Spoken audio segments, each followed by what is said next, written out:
13 signs your aura is too powerful for most people to handle. As Carl Jung once said, the privilege of a lifetime is to become who you truly are. In this video, from Spiritual Wisdom, we'll explore 13 powerful signs that your aura may be too intense for most people to handle. These signs are not flaws. They're spiritual indicators of your inner strength, authenticity, and radiant energy. If you've ever felt misunderstood, avoided, or envied for no clear reason, you may be carrying an energetic presence that reveals truth and stirs souls. As you listen, think about how these signs show up in your own life and how embracing them can lead to deeper self-love, purpose, and peace. Which sign resonates most with you? Comment below and share your experience. It might inspire someone else on their path. Don't forget to like and share this video if it speaks to your spirit. 1. A powerful aura exposes others, not just inspires them.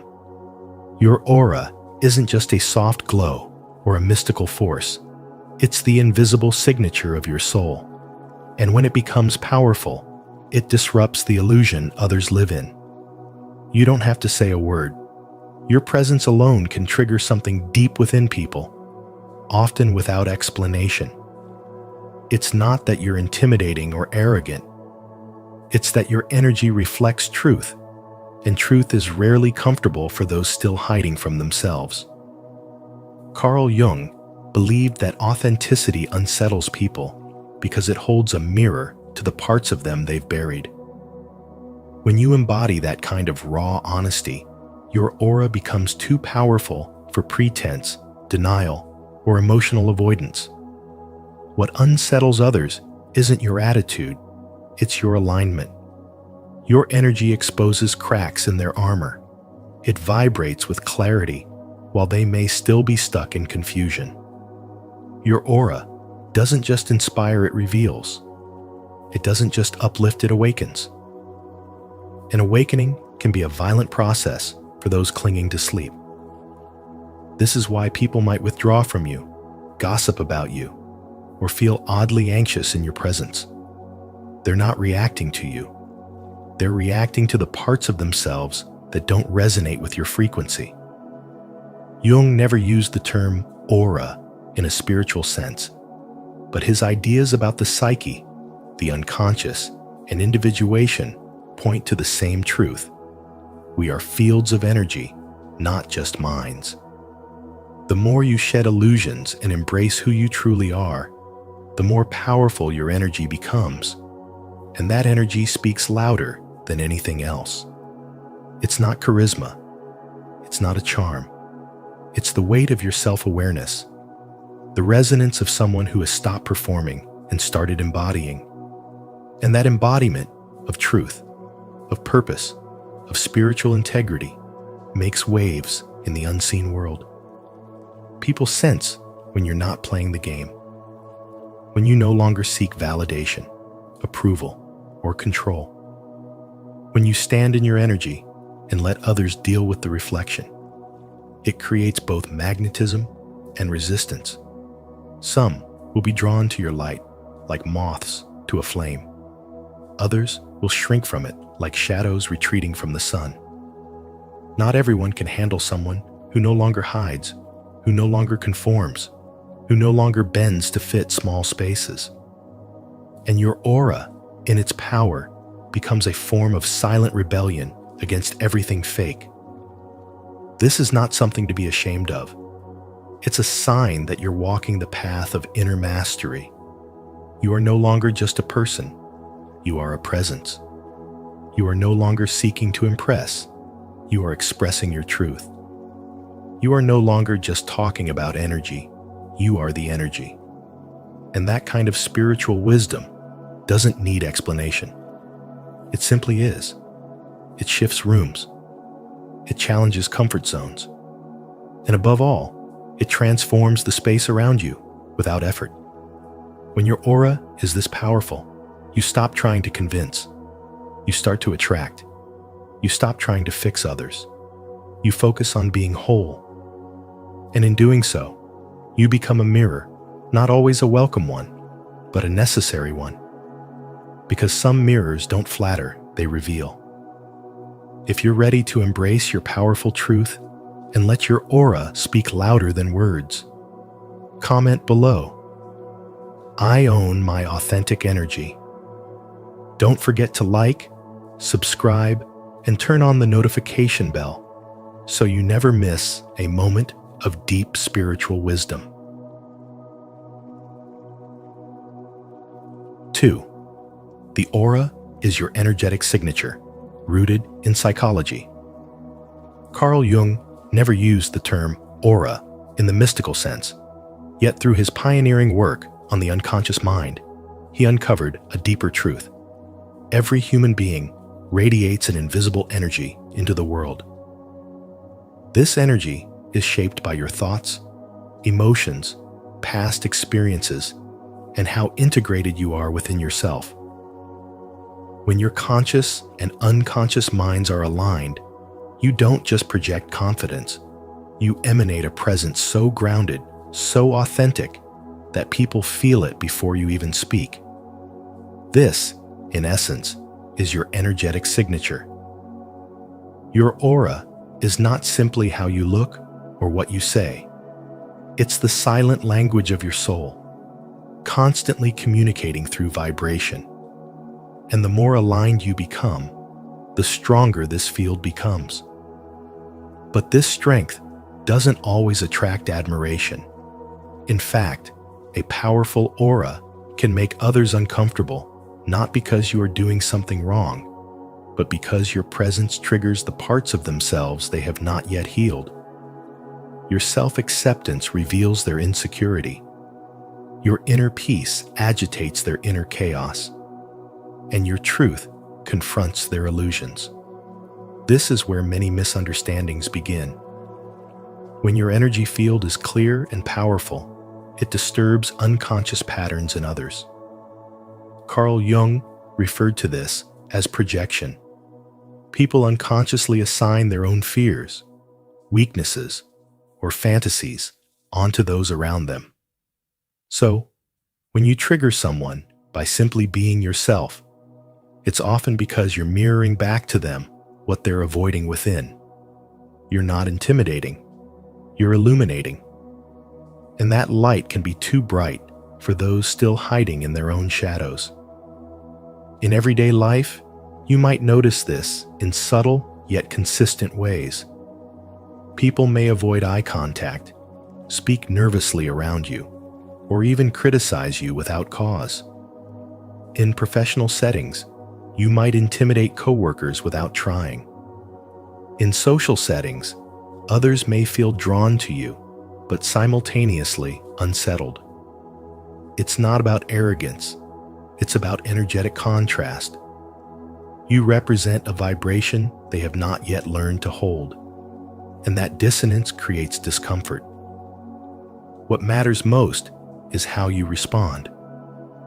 When you understand that your energy is powerful because you've done the inner work, faced your pain, healed your trauma, and chosen integrity over performance, you begin to carry that energy with grace rather than guilt.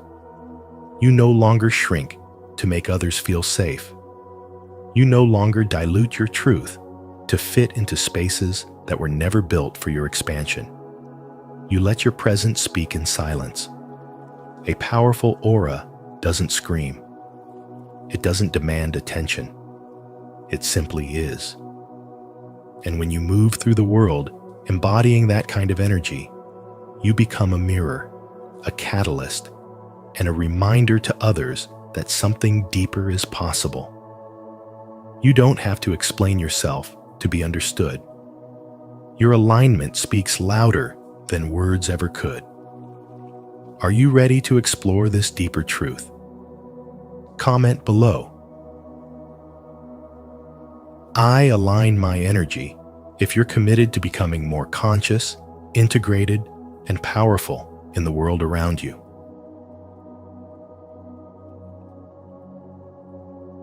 3. Individuation creates a magnetic, disturbing presence.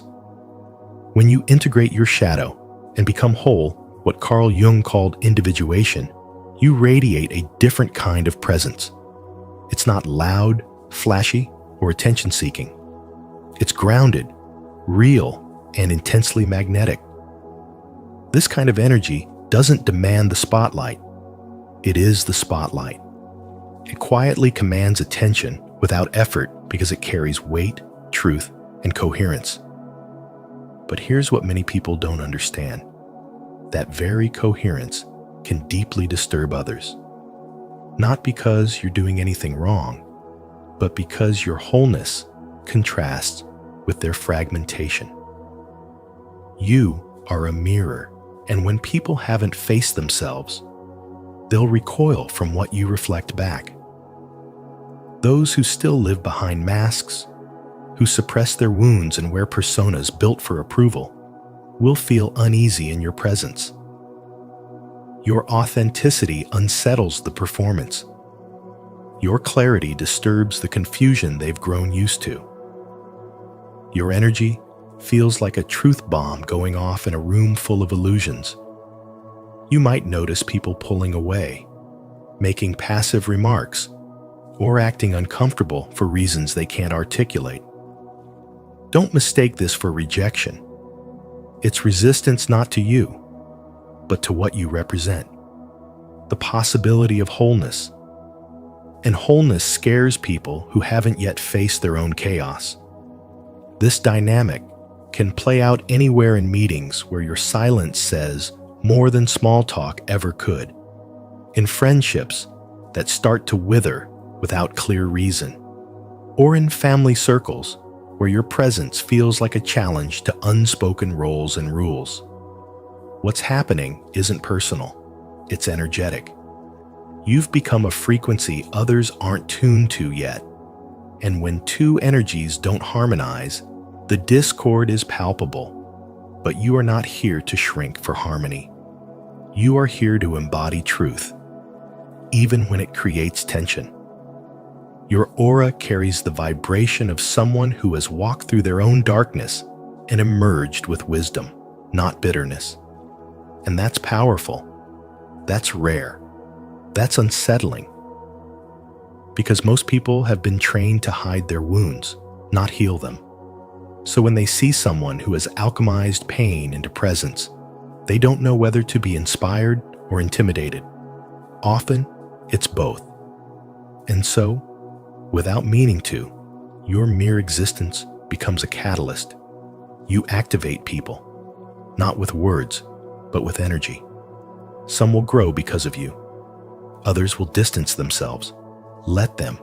Keep walking your path. Not everyone is ready for the storm you carry.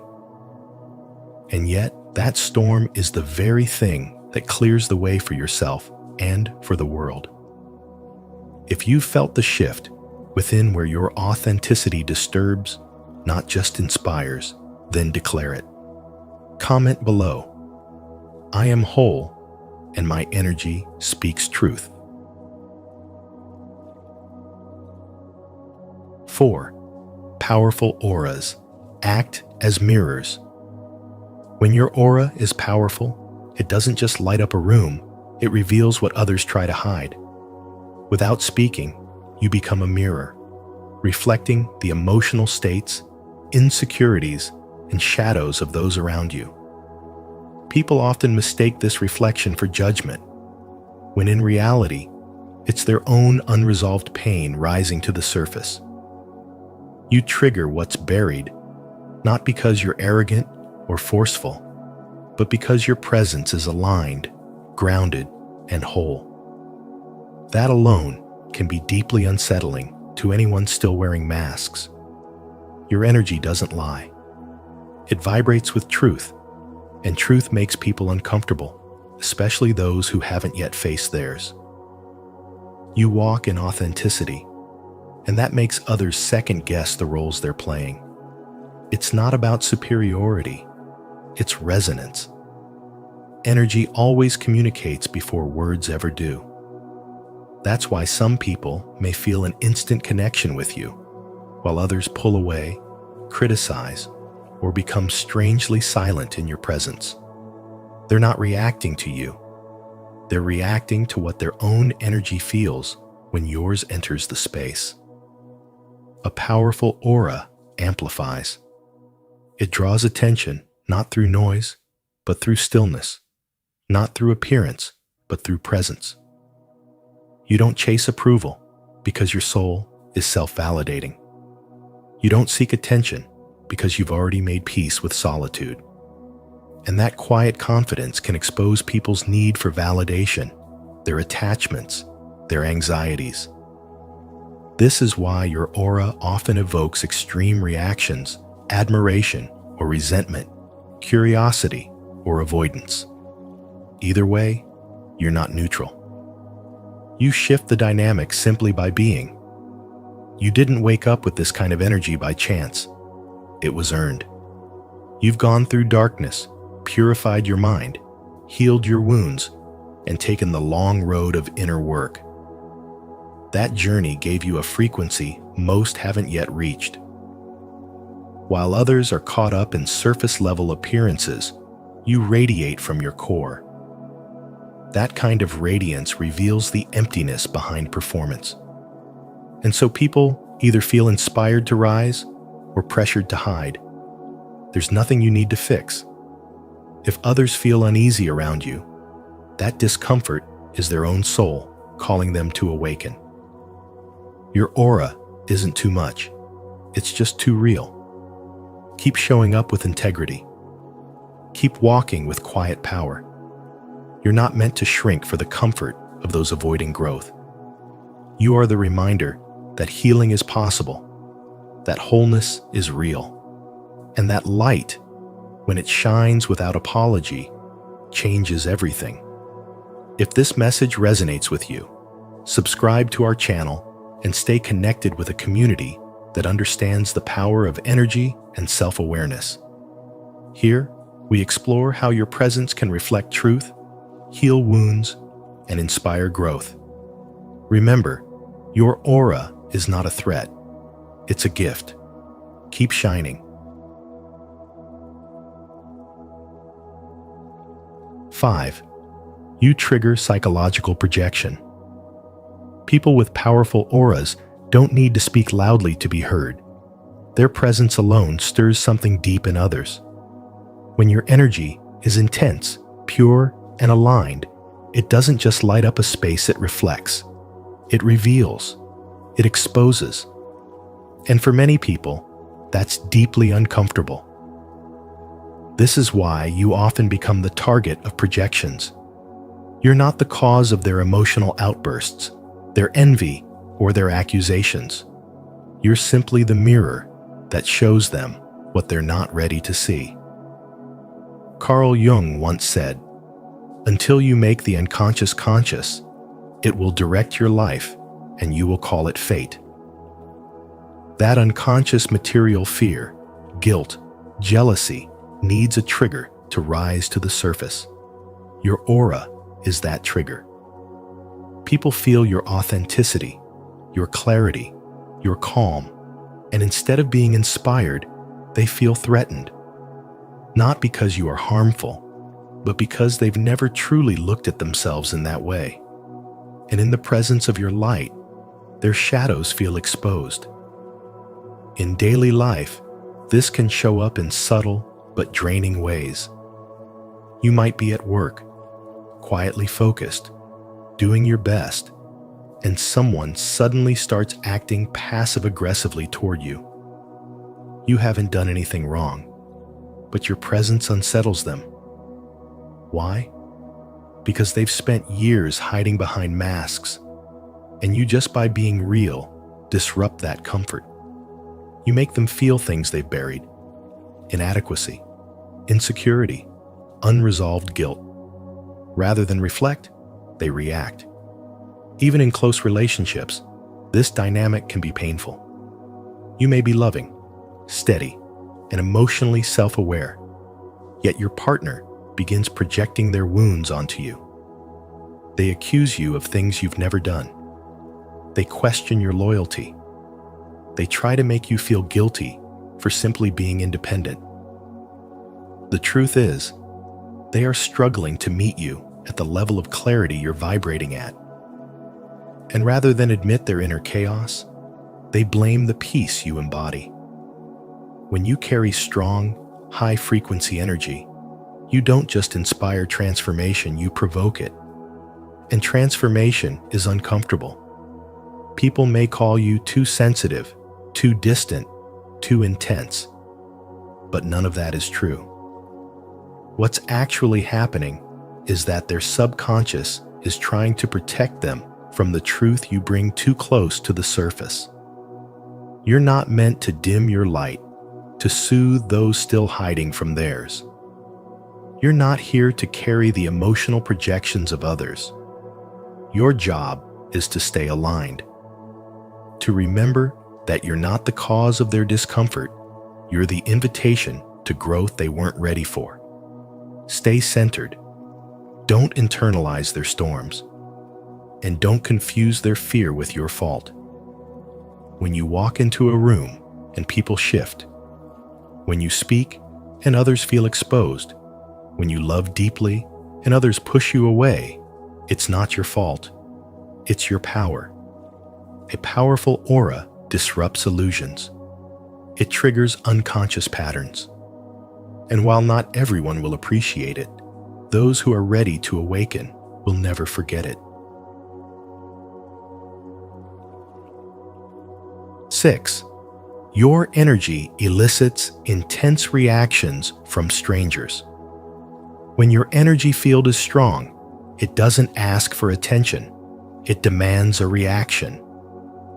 You may notice that strangers either open up to you instantly or become uncomfortable in your presence. This isn't random. It's the invisible impact of your vibration interacting with their subconscious mind. Your aura, which carries the emotional and spiritual resonance of who you truly are, stirs up the emotions others haven't yet dealt with. They don't know why they feel exposed or unsettled around you, but it's because your frequency naturally brings the hidden to light. Many people live behind emotional masks, unaware of how much they've suppressed. Then you walk into the room, calm, authentic, whole, and suddenly their defenses shake. Some are drawn to you, pulled by a deep sense of safety, as if your energy gives them permission to be real. Others, however, may act defensive or cold because your presence reminds them of everything they've buried. Their reaction has little to do with you and everything to do with what your energy reflects back to them. Your vibration acts as a mirror, one that reveals what they're not ready to see.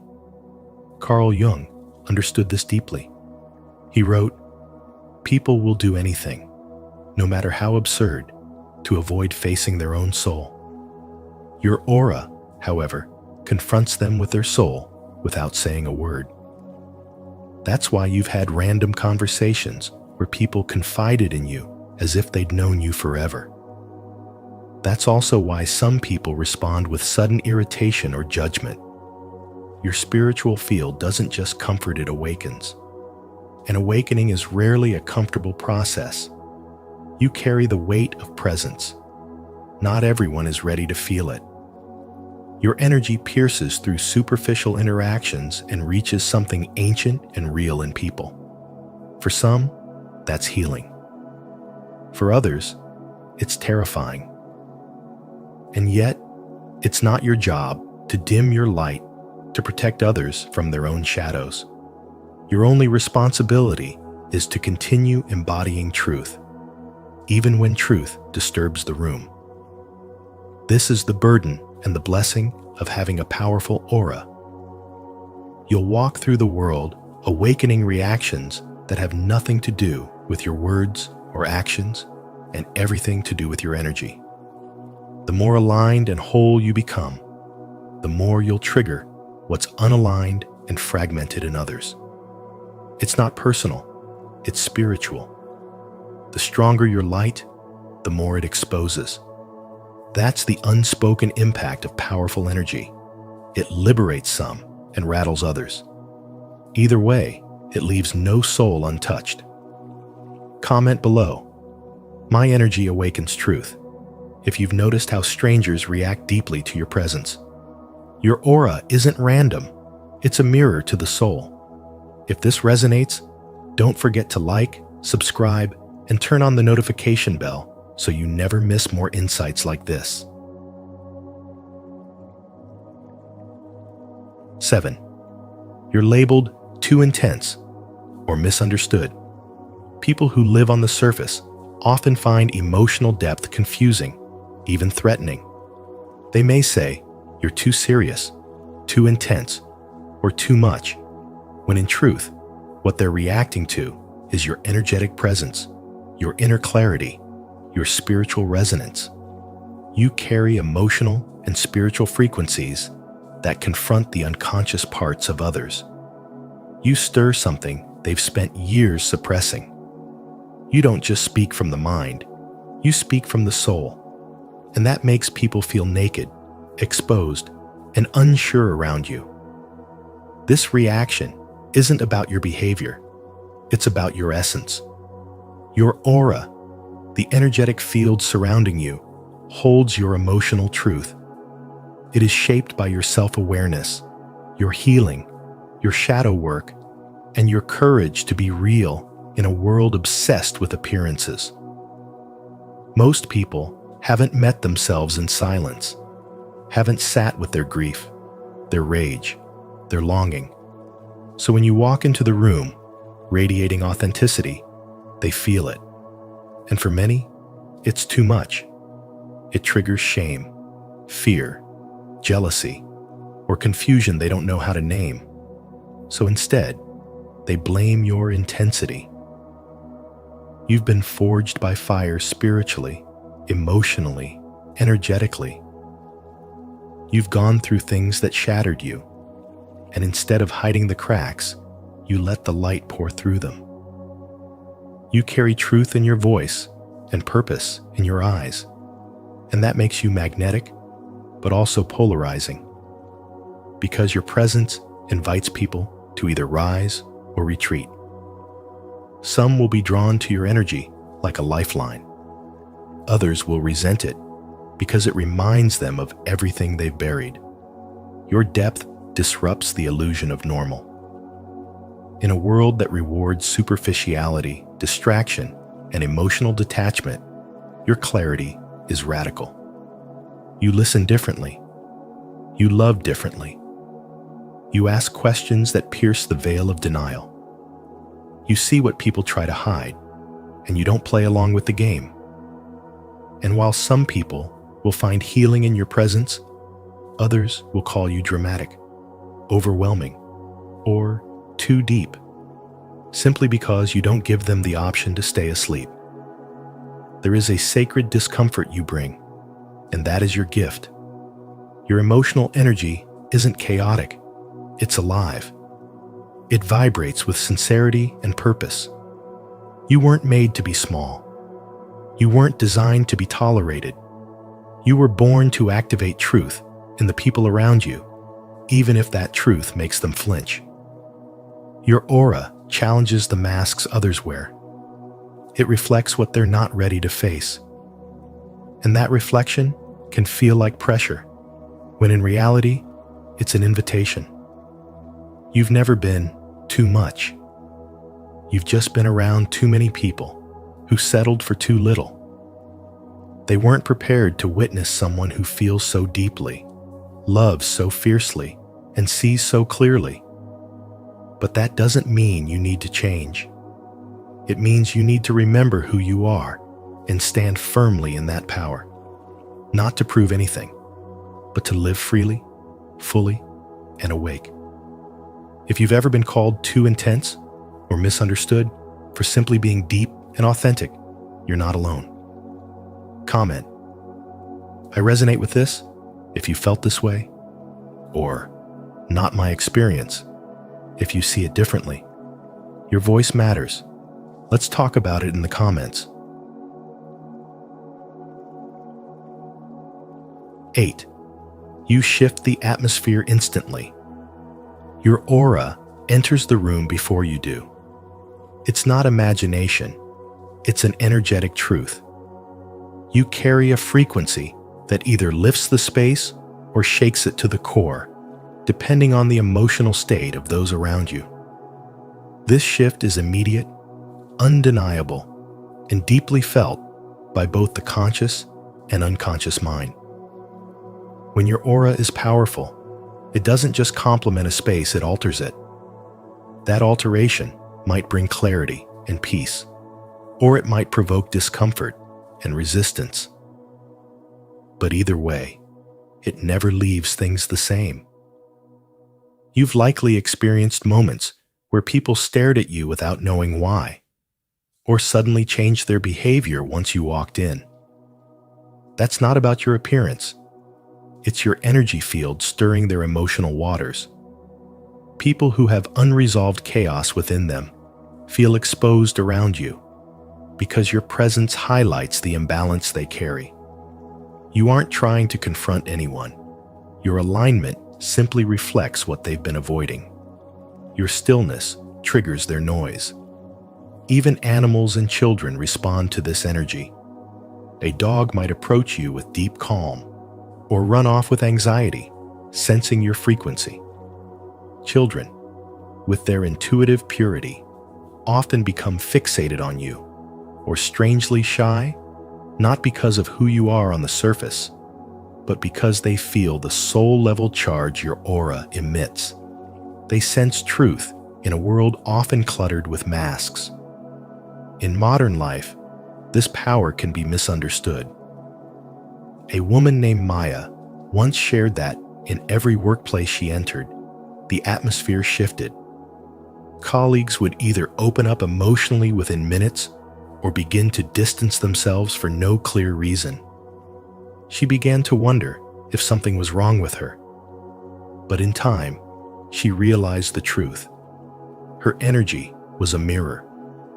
It reflected the unresolved in others, not because she was trying to, but because she lived in deep inner alignment. That level of coherence made others feel their own fragmentation more clearly. Your aura is a field of influence. It communicates more loudly than words ever could. You don't have to try to be noticed, you are noticed. Not because you want attention, but because your energy commands it. And that command comes not from ego, but from authenticity. When you are whole within yourself, you create tension for those who are split between their truth and their persona. This is not your fault. It's the natural consequence of becoming someone who no longer hides. You shift the atmosphere not by doing, but by being. Your energy is a catalyst. Let it be. Don't dim it to fit into emotionally stagnant rooms. Don't shrink it to soothe discomfort. If your aura disturbs the room, maybe the room needed to be disturbed. If you're still tuned in, comment below, "I shift energy," to let us know you're feeling this truth. Your voice helps us grow this space of awareness and light. 9. People confide in you unintentionally. People open up to you without warning. They share things they've kept hidden for years. Their regrets, wounds, private stories, and suppressed emotions. You don't ask for it, yet they pour it out. This isn't a coincidence. Your aura creates a field of safety, a silent invitation that tells people, you're safe here. They feel seen in your presence, not judged. You don't just hear them, you feel them. And in a world where most people are starving for emotional safety, your energy becomes their refuge. Carl Jung once said, "Knowing your own darkness is the best method for dealing with the darkness of other people." That's exactly what you radiate. People trust you because whether you speak it or not, your energy carries the wisdom of survival. You've walked through your own shadows, and that silent knowing draws others in. Your aura doesn't just glow, it mirrors truth. It tells people it's okay to feel, it's okay to heal. And so, without understanding why, they tell you everything. But what they don't realize is that this gift can become a burden. You're left holding the weight of stories that aren't yours. People leave lighter, while you walk away heavier. It's subtle at first, a little fatigue, a little brain fog, the quiet pressure of being too emotionally full. Then one day, you realize you've become everyone's healer, yet no one knows when you're hurting. That's why energetic boundaries aren't just helpful, they're essential. Being kind doesn't mean being a container for other people's pain. Just because someone opens up doesn't mean you're meant to carry it. Sometimes, the most powerful thing you can say is, "I hear you, but I'm not in a space to take this on right now." You're not rejecting them. You're protecting yourself. You must also tend to your energetic hygiene. Cleanse your space. Cleanse your spirit. Whether that's through deep breathing, prayer, journaling, or simply being alone in silence, do whatever reconnects you to your own center. Your aura is your energetic signature, and just like your body, it needs rest, protection, and renewal. Being a space of emotional safety is sacred, but it must be balanced with self-respect. You are not here to absorb everyone's emotional chaos. You are here to guide, to reflect, and to stand in your power. You don't have to dim your light, but you do have to guard the flame. Have people ever opened up to you out of nowhere, as if your presence gave them permission to be real? If you've experienced this, share your story in the comments so others can relate and learn. If not, comment, "I am open to understanding," to begin recognizing the quiet power your energy holds. 10. You naturally repel the superficial. People who are deeply attached to surface-level validation often feel uneasy around you, not because you are unkind, but because your energy doesn't play by the same rules. You don't flatter, you don't perform, and you don't conform just to make others comfortable. Your authenticity becomes a silent confrontation. It holds up a mirror, one that reflects the hollowness of pretenses and the fragility of false identities. This is why those who live for appearances or hide behind polished masks either avoid you or try to reduce you by calling you intense, serious, or boring.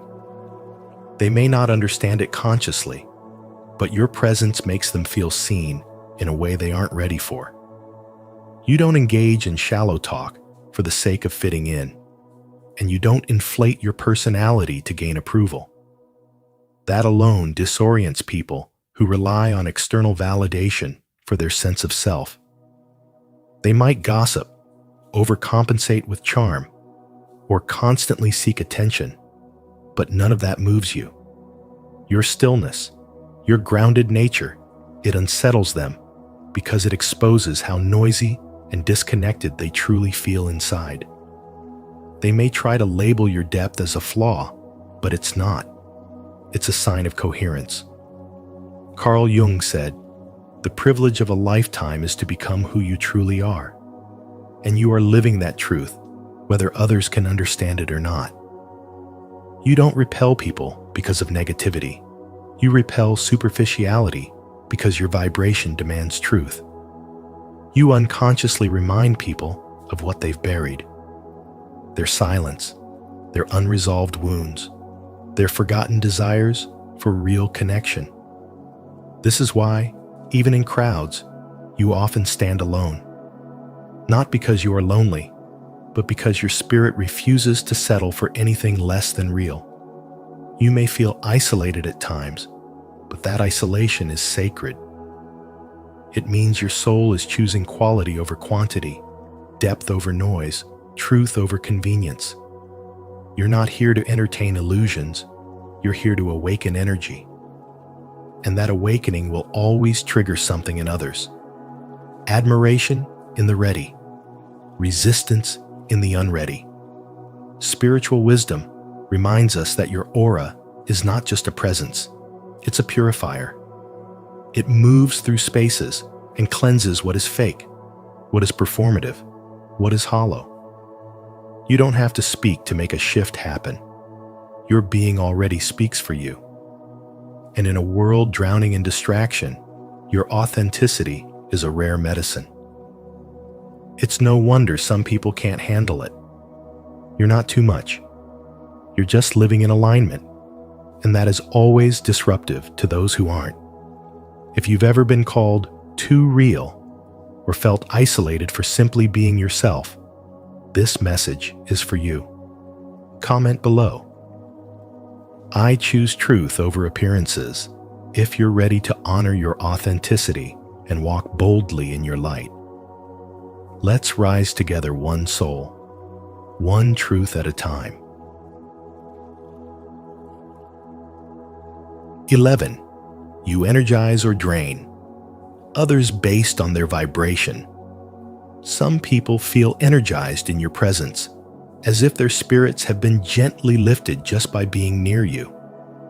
Others, however, feel uncomfortable, irritated, or even drained, and it has nothing to do with what you say. It's your aura. Your energy field interacts directly with theirs, exposing emotional tension, repressed wounds, or unresolved thoughts. This energetic reaction isn't personal, it's vibrational. When someone is grounded and aligned, they receive your presence like healing sunlight. But when someone is fragmented or hiding behind defense mechanisms, your light becomes a mirror, and they may flinch at their own reflection. Carl Jung's concept of psychic interaction explains this invisible yet powerful exchange. He believed that people constantly project unconscious material onto others, and that deeper personalities like yours tend to attract stronger projections. Your aura doesn't just exist, it communicates. It speaks directly to the unspoken, stirring truth in others, even if they aren't ready to hear it. That's why people sometimes misunderstand you or retreat from your presence. You are not just a person to them. You are a trigger, a spotlight, a spiritual wake-up call. Think of those times when someone told you they felt peaceful around you, as if a weight had lifted, even though you barely spoke. That's not coincidence. It's a testament to your frequency. But also think about when you walked into a room and immediately felt drained. Maybe your body tensed up, your mood shifted, or you sensed hostility without reason. That wasn't just intuition, it was your energetic boundaries being tested. You absorb what's around you more deeply than others, and your body responds before your mind even knows why. In the workplace, your calm confidence may be seen as a threat to those fueled by competition and control. They may act cold, passive-aggressive, or overly critical, not because you're wrong, but because your presence unsettles their masks. Your steadiness makes their inner chaos louder. Your honesty makes their avoidance harder. And your compassion highlights their disconnect. That's why the same aura that uplifts one person might disturb another. You don't change, but their reaction does, based on their level of inner harmony. This dynamic is not something you need to fix. It's something you must understand. When your aura is strong and integrated, it becomes a tuning fork for truth. Those attuned to love, growth, and integrity will resonate with you. Those clinging to illusions, ego, and denial will resist you. Both are reflections, not judgments. Your role is not to dim your energy to be accepted. Your role is to discern, to choose wisely who gets access to your presence, and who doesn't. When someone tells you that you're too much, it often means your authenticity demands a level of self-honesty they're not ready for. When someone says they feel calm just being near you, it's because their soul recognizes yours. You are the energetic mirror, the amplifier, the quiet force that reveals what's hidden, and that power is sacred. Protect it. 12. You're a magnet for toxic people without boundaries. Toxic or narcissistic people don't just stumble into your life by accident. They are often drawn in by the rare frequency your energy radiates. There is something magnetic about your integrated aura, something steady and whole that they subconsciously crave. These individuals, who haven't done the inner work to heal or evolve, are instinctively attracted to your light, not because they respect it, but because they want to consume it. They see in you what they are unwilling to cultivate within themselves: self-awareness, emotional strength, and spiritual harmony. Your aura acts like a beacon. It doesn't scream for attention, but its authenticity speaks volumes in a world full of facades. That's why people come to you with their problems, their emotional messes, their unresolved traumas. Without realizing it, you become their healer, their counselor, their emotional sponge. But the danger here is subtle. When your boundaries aren't firm, your compassion can quickly turn into self-sacrifice. You give, they take. You listen, they unload. You soothe, they depend. And somewhere in that cycle, your energy begins to fray at the edges. This dynamic is not about blame, it's about awareness. As Carl Jung once said, people will do anything, no matter how absurd, to avoid facing their own souls. So instead of turning inward, toxic people reach outward to you. They want access to your energy without earning the wisdom that created it. They want the fruit, not the roots. And if you're not mindful, their chaos becomes your confusion. You start to wonder why your presence stirs up intensity in others, why people either cling to you or lash out without provocation. The answer lies in your frequency.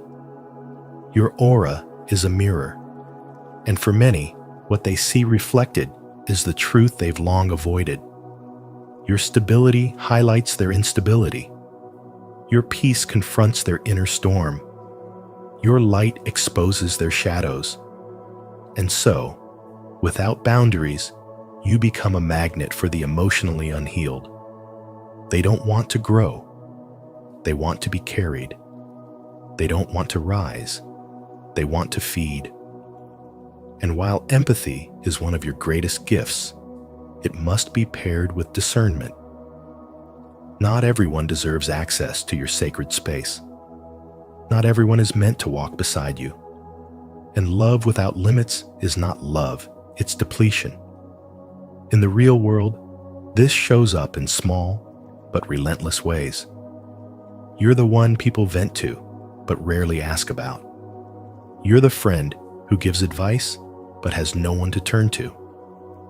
You're the employee who holds the emotional weight of the team, even if no one says it out loud. And when you begin to set boundaries, you notice who respects your space and who tries to push past it. That's the difference between connection and control. Your powerful aura is not a weakness. It's a responsibility. And just as a flame must be protected from the wind to keep burning, your energy must be guarded from those who only want its warmth, but not its source. True power lies not in being available to everyone, but in being fully present for yourself.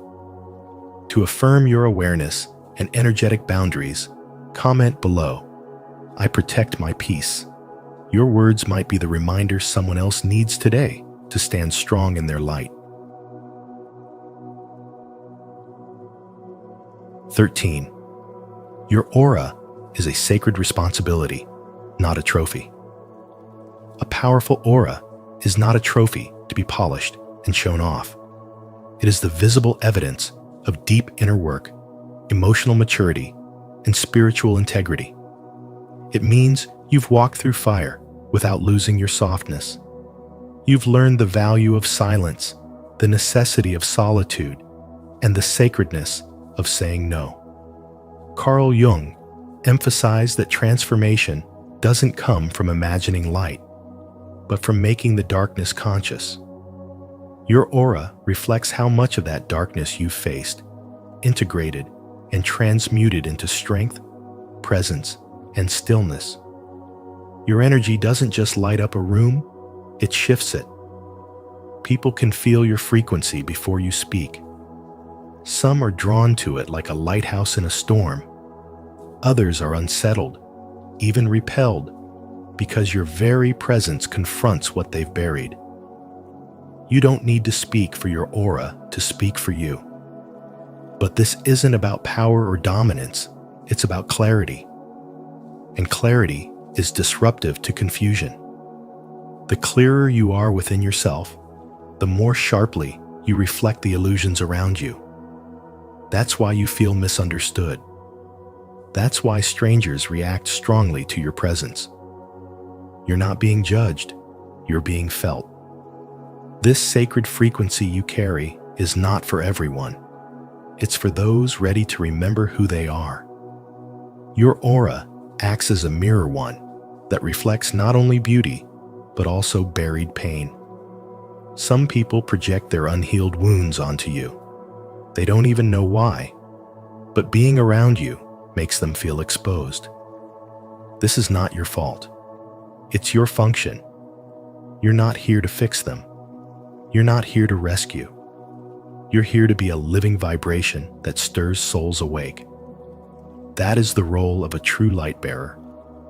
Not to heal on command, but to embody wholeness so fully that healing becomes contagious.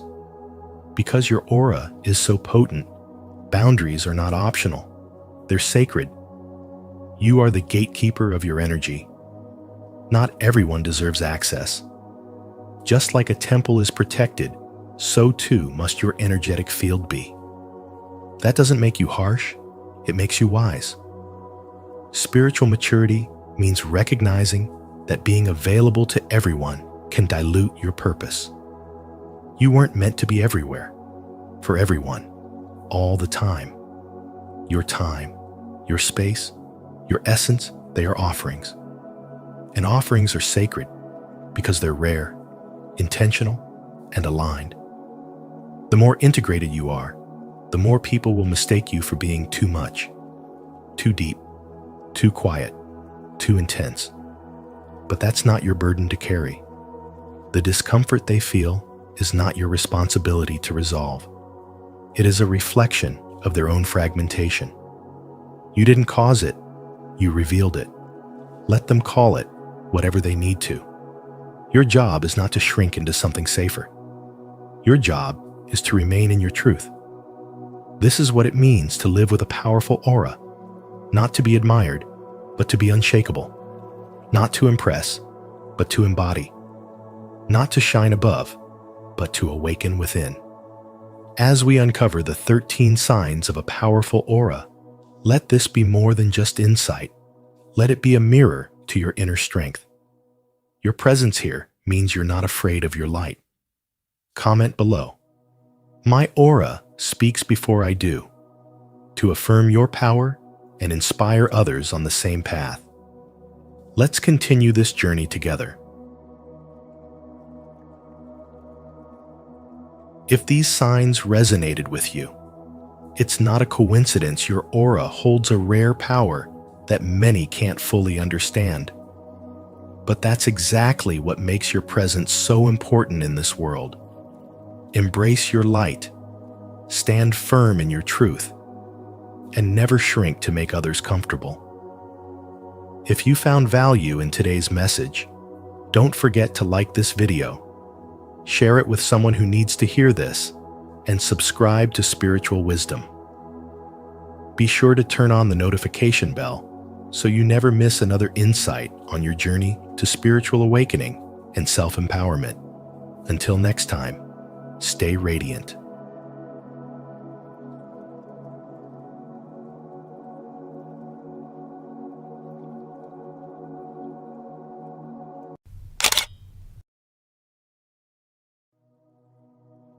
You will never heal until you face this about your mother. Until you make the unconscious conscious, it will direct your life and you will call it fate. Carl Jung.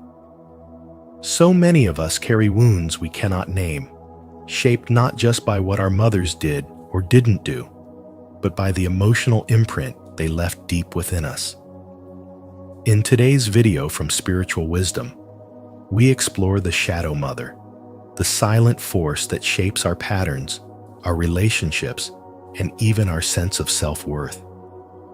Healing begins not by blaming, but by bravely facing what still lives inside us. What have you inherited emotionally that you're ready to release? Share your thoughts in the comments. We'd love to hear your truth. Don't forget to like and subscribe if you're ready to walk this path of deep healing and transformation. 1. The shadow of the mother lives within you. Even if your mother is no longer physically present in your life, whether she lives far away, has passed on, or you haven't spoken in years, her energy still lives inside you. Not just as a memory, but as a deep emotional imprint, woven into the very architecture of your psyche. This invisible presence is what Carl Jung called the mother complex, a powerful, often unconscious force that continues to shape your emotions, self-worth, and the way you relate to the world. You may think you're free from her influence, but if you've ever heard her voice echo in your own self-talk, or found yourself repeating patterns in relationships that leave you feeling unworthy, unseen, or overly responsible for others' emotions, you're still moving through the shadow she left behind. Jung emphasized that this complex is not about the outer mother, but about the inner psychic image we carry, the emotional blueprint formed in childhood, made up of her gestures, her tone, her presence or absence, her pain, and her silence. This internalized mother becomes a filter, one you didn't choose, but learned to survive through. If she was critical, you might now judge yourself harshly. If she was emotionally unavailable, you might constantly seek love from those who can't offer it. If she was overwhelmed, you might feel guilty for having needs. These patterns don't dissolve on their own. They repeat until they're made conscious. The shadow mother, composed of generational trauma, unspoken sorrow, or her own unmet dreams, often hides behind your strongest reactions, your deepest insecurities, or your compulsion to fix or please.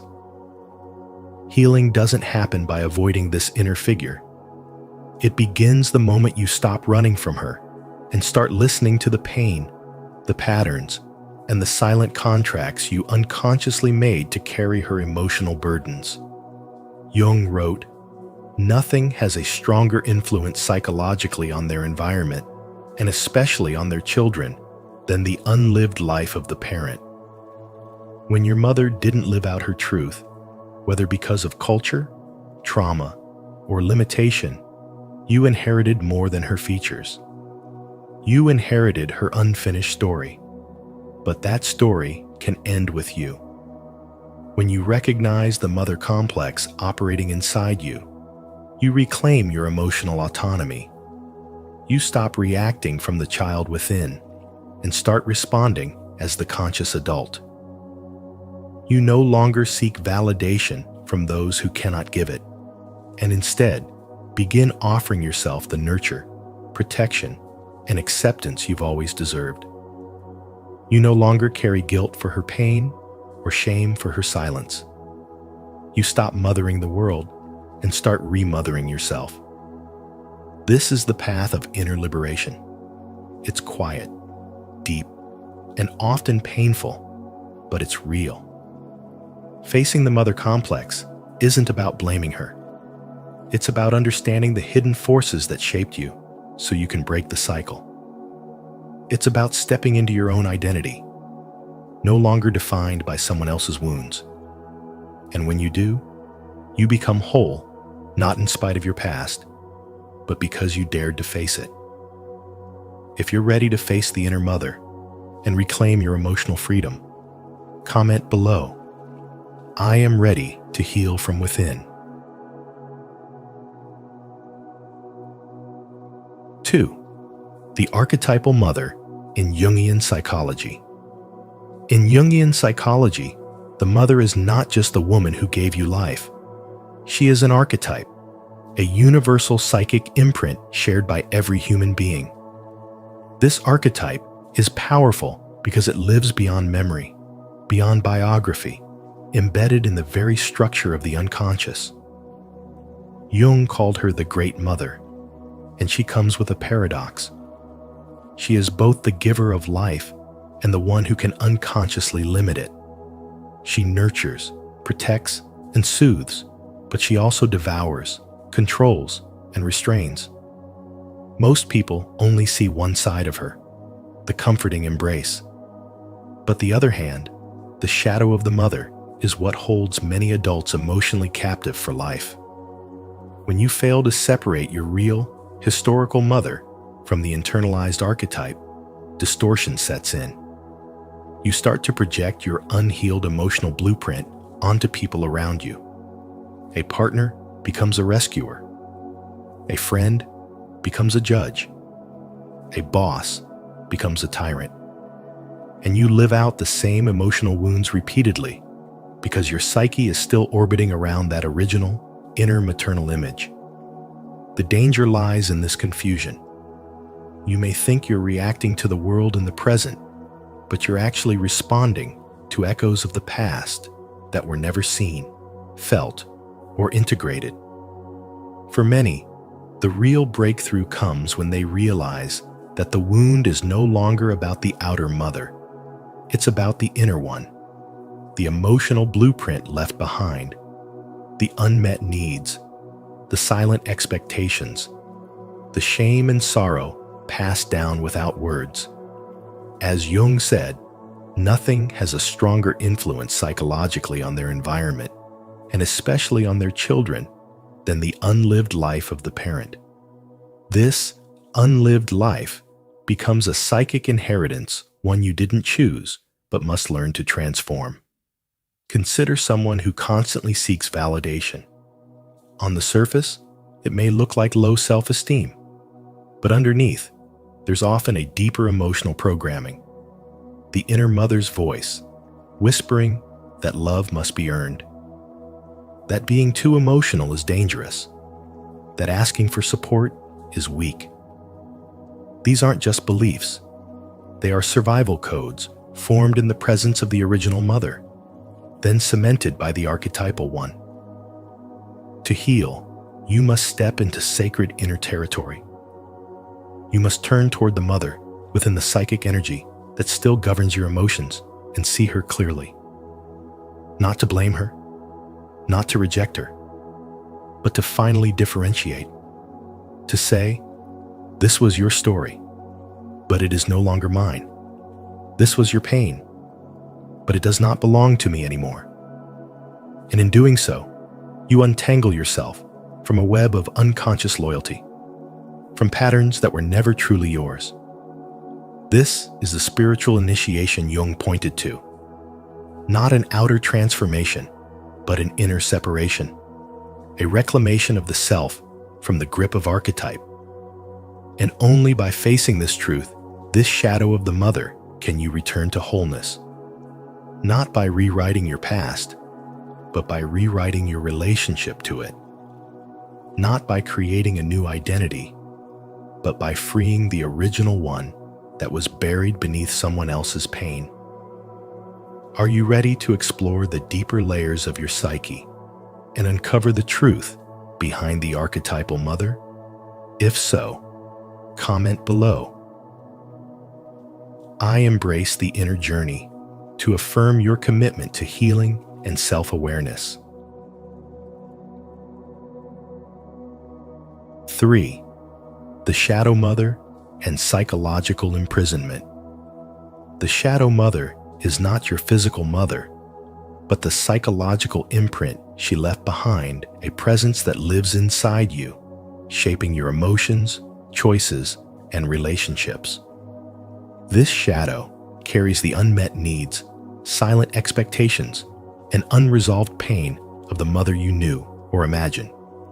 She is the consuming aspect of the archetypal mother, as Carl Jung described the one who smothers rather than nurtures, controls rather than empowers.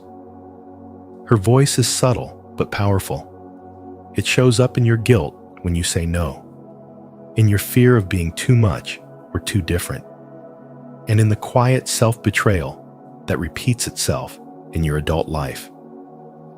Even if she is no longer around, physically distant, or even deceased, her energetic grip remains. You hear her not in words, but in hesitation, in shame, in that internal pull that tells you it's safer to stay small than risk being fully seen. You begin to believe that love must come at the cost of your authenticity. You shrink in relationships, overgive to feel worthy, and abandon your truth just to avoid disappointing others. This is the invisible prison, the emotional inheritance of a mother complex that Jung warned could dominate a life unconsciously. But she isn't just the wound, she's the key. The Shadow Mother is not only a force of limitation, she also guards the doorway to your lost power. That's the paradox. The very fear that controls you also points to the strength you've buried. The guilt you feel for wanting to be free, that's the signal. The anxiety that comes when you speak your truth, that's the threshold. And until you consciously face her, until you stop avoiding her presence within, you remain entangled in patterns that aren't truly yours. Carl Jung said, "One does not become enlightened by imagining figures of light, but by making the darkness conscious." To face your shadow mother is not to blame or condemn your real mother. It's to reclaim the power that has been projected onto her. It's to draw back the energy you gave away as a child, the energy that was once tied to survival, approval, and emotional safety. And as you begin to see her clearly, not as a monster, but as a symbol, you dissolve the illusion that she holds power over you. This is how you begin to heal, not by running from the pain, but by walking into it with eyes open. Not by cutting ties with your past, but by transforming your relationship with the inner image that controls your present. As you do, your voice strengthens, your boundaries sharpen, and your sense of self begins to rise from the ashes of old patterns. You don't just survive, you begin to live as someone emotionally whole. And in that wholeness, you become the mother to yourself that you never had. If this message speaks to your soul, repeat after me. I recognize the shadow, and I reclaim my power. I am free to live as my true self. Type it in the comments if you're ready to break free from the guilt, release the energetic chains, and step into your healing. 4. The internal mother, the silent dictator. The internal mother, what Carl Jung called the imago, isn't just a memory of your real mother. It's a powerful psychic blueprint etched into your subconscious. This inner figure becomes a silent authority, shaping how you love, how you feel safe, how you set limits, and even how you speak to yourself when no one else is listening. Over time, her voice becomes your inner critic. Not because you chose it, but because you were too young to know you could refuse it. That voice, the one that says, "You're not enough," "Don't try too hard. Stay small," is not your own. It is the residue of a mother's unhealed wounds transferred to you through tone, silence, protection, control, or neglect. Without realizing it, many people walk through life ruled by this inner mother. Her fear becomes your hesitation. Her shame becomes your silence. Her expectations become the invisible ceiling you keep hitting whenever you try to rise. She's not just in your memories. She's in your choices, who you love, how you trust, whether you take the risk or shrink back. This is the mother complex. It's not about blaming your mother. It's about recognizing that your nervous system, your emotional body, and your core beliefs were shaped by someone who had their own unresolved pain. Until you face this inherited structure, it will continue to sabotage your freedom from within. Healing begins the moment you stop identifying with that inner voice. You start to observe it instead of obey it. You notice the guilt that arises when you put yourself first, the fear that creeps in when you stand in your truth, the anxiety that tightens when you disappoint someone else. And then you ask, whose voice is this really? That question is revolutionary. Because once you realize that this voice is not your own, but an internalized authority, you begin to loosen its grip. Jung believed that healing required individuation, the courageous process of separating from inherited psychic patterns to discover who you truly are beneath them. This work isn't clean or easy. It often feels like betrayal. But it's not betrayal. It's liberation. You are not abandoning your mother when you heal. You are breaking the chain for both of you. You are becoming the self she never got to become. You are raising your consciousness above the trauma she unconsciously passed down. And in doing so, you become the healing she didn't have access to. When you step out of the emotional cage built by your past, you reclaim your birthright to live as yourself, not a shadow of someone else's unlived life. The internal mother will try to keep you safe by keeping you small. But your soul came here to grow. And true growth means questioning every voice inside you that tells you to dim your light. Because that voice is not the voice of your truth. It is the echo of a survival pattern. And once you see it, you can choose differently. Not by fighting her, but by loving yourself more deeply than she ever could. If this message helped you recognize the silent voice shaping your life, leave a like and subscribe to Spiritual Wisdom. Don't forget to hit the notification bell so you never miss another awakening insight. And if you're ready to reclaim your inner freedom, type in the comments, "I choose my voice over the inner critic." 5. Separation, the necessary ego breakthrough. Separation from the mother complex is not an act of rebellion, but a sacred rite of inner evolution. Carl Jung called it symbolic separation, a necessary break from the unconscious bonds of guilt, dependency, and emotional loyalty that keep you tethered to an inner image of the mother.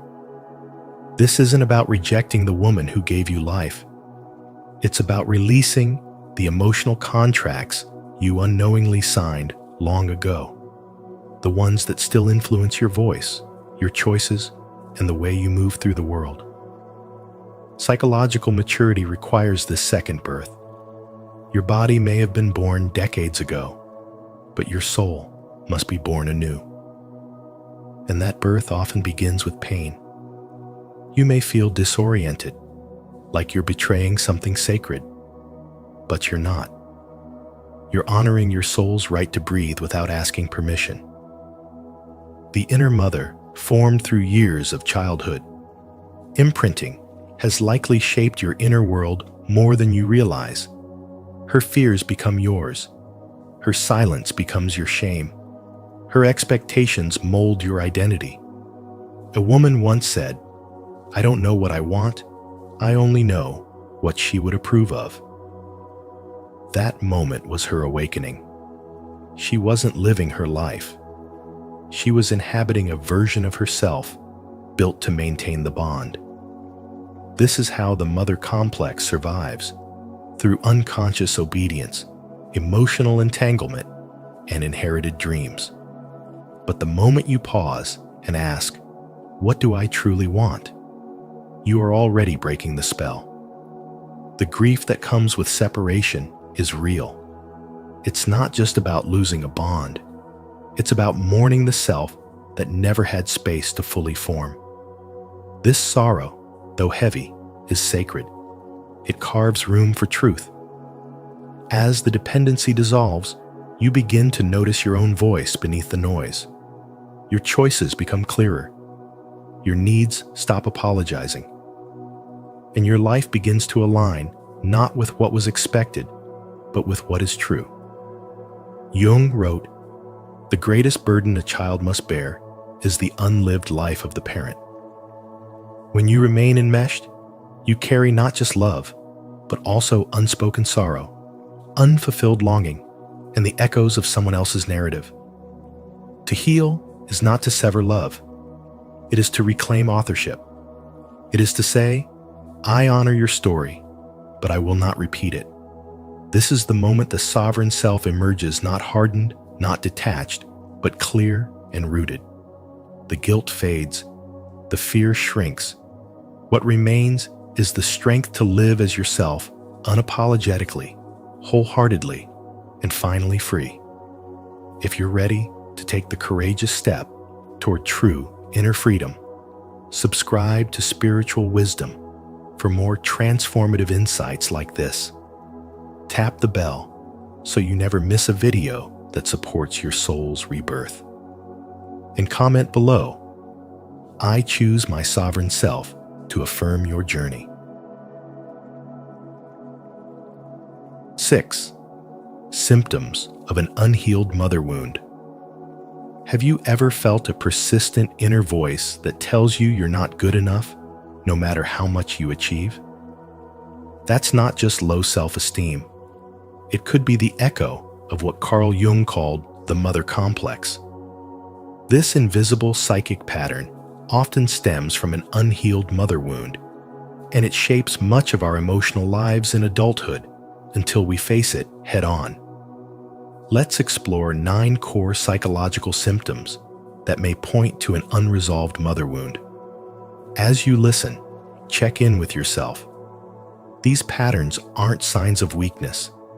They are messages from your soul, asking to be healed. First, there's the inner critic, a constant mental loop of self-doubt and harsh judgment. This is not your authentic voice. It often originates from internalized maternal disapproval or perfectionist standards. If your mother figure was overly critical, emotionally distant, or emotionally inconsistent, you may have learned to police yourself harshly in an attempt to earn love or avoid rejection. Jung once said, "The greatest burden a child must bear is the unlived life of the parent." That burden often shows up as the voice of the inner critic. Second, you might experience a fear of autonomy, an unconscious resistance to becoming fully independent. This can manifest as clinging to relationships that no longer serve you, difficulty making decisions alone, or sabotaging your own growth. The child within is still seeking approval or fearing punishment from the mother figure. Third, guilt and inherited shame weigh heavily. Sometimes this guilt doesn't even feel like it belongs to you. It may be ancestral or absorbed from a parent who carried deep emotional wounds. You might feel guilty for wanting more, for expressing anger, or even for simply existing as yourself. Fourth, People-pleasing and self-abandonment become survival strategies. You mold yourself to meet the emotional needs of others, often at the cost of your own authenticity. Your sense of worth is built on external validation. But remember, constantly betraying yourself just to be accepted only deepens the wound. Fifth, there's a tendency to repeat toxic relationship patterns. Unconsciously, you may be drawn to partners who reflect the emotional unavailability or manipulation you experienced as a child. These aren't failures, they're invitations to heal. Sixth, the haunting feeling of not enough becomes your emotional baseline. No matter how much you do, achieve, or give, it never feels like it's sufficient. This belief is not based on truth, but on emotional conditioning passed down through unresolved maternal energy. Seventh, your creativity and self-expression may feel blocked. You may struggle to speak your truth, pursue your passions, or share your authentic voice. An unhealed mother wound often shuts down the feminine principle within the part of you that gives life to dreams, ideas, and joy. Eighth, this wounding doesn't just live in your mind. It often shows up as somatic symptoms. Chronic fatigue, anxiety, autoimmune issues, or tightness in the chest can all be signals from the body that the inner child is still holding on to trauma. As Bessel van der Kolk reminds us in The Body Keeps the Score, trauma is not just an event that took place sometime in the past. It is also the imprint left by that experience on the mind, brain, and body. Ninth, many experience a sense of spiritual emptiness, a disconnection from the feminine principle. Intuition, receptivity, nurturance leaves you feeling ungrounded, even if life looks successful on the surface. There may be a longing to reconnect with something sacred, soft, and nourishing inside you, but you don't know how. These symptoms are not random. They are sacred clues pointing you toward healing. You are not broken. You are becoming. When you begin to face the wound, you reclaim your voice, your body, your emotions, and your spirit. Healing the mother's wound doesn't mean blaming your mother. It means freeing yourself from the unconscious patterns that keep you stuck in pain. As we explore these 9 symptoms of the unhealed mother wound, remember, awareness is the first step to liberation. If this message resonates with your inner truth, affirm your healing journey by commenting, "I am ready to face the wound and reclaim my power." Your presence here shows your courage and willingness to grow. Let's walk the path of deep healing together. 7. Embracing the shadow mother as inner ritual. Facing the shadow mother is never a surface-level task. It is an initiation, a descent into the deep interior of the psyche, where ancestral pain, inherited patterns, and emotional imprints reside. She is not simply the woman who raised you, but a living force within a blueprint shaping your beliefs about love, safety, and self-worth. Until this inner figure is confronted, she remains a silent dictator, influencing your choices, sabotaging your relationships, and distorting your sense of identity. You may find yourself endlessly seeking validation, fearing rejection, or betraying your own truth just to avoid the silent disapproval that still echoes inside you. Carl Jung offered us a profound key: active imagination. This method allows us to speak with these inner figures directly, not through logic, but through symbol, vision, and emotional honesty. You might see her as distant, cold, overbearing, or even devouring. But the goal is not to destroy her. It is to make her conscious, to reclaim the energy you've buried in fear, grief, or obedience.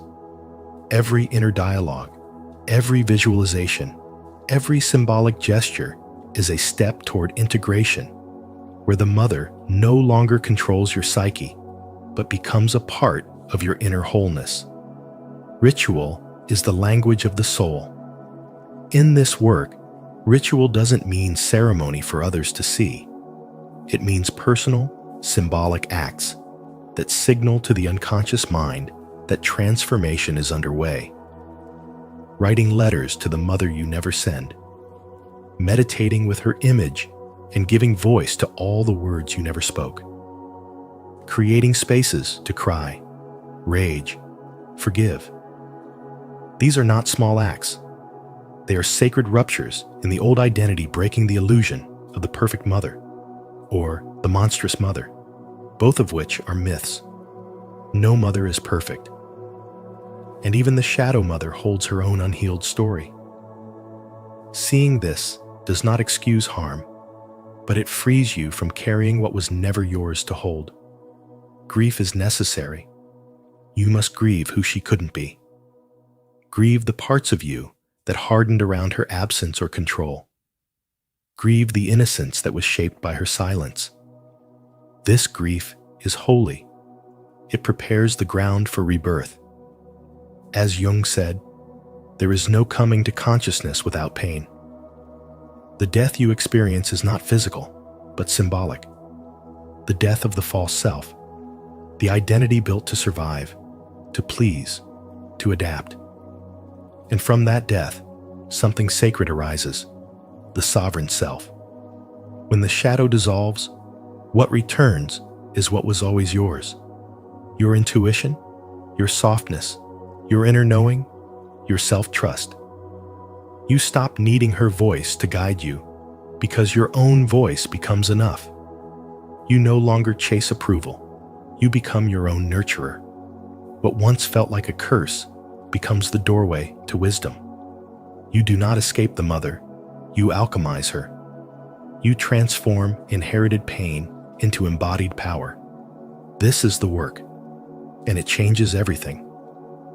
Let's create a sacred space of support and healing in the comments.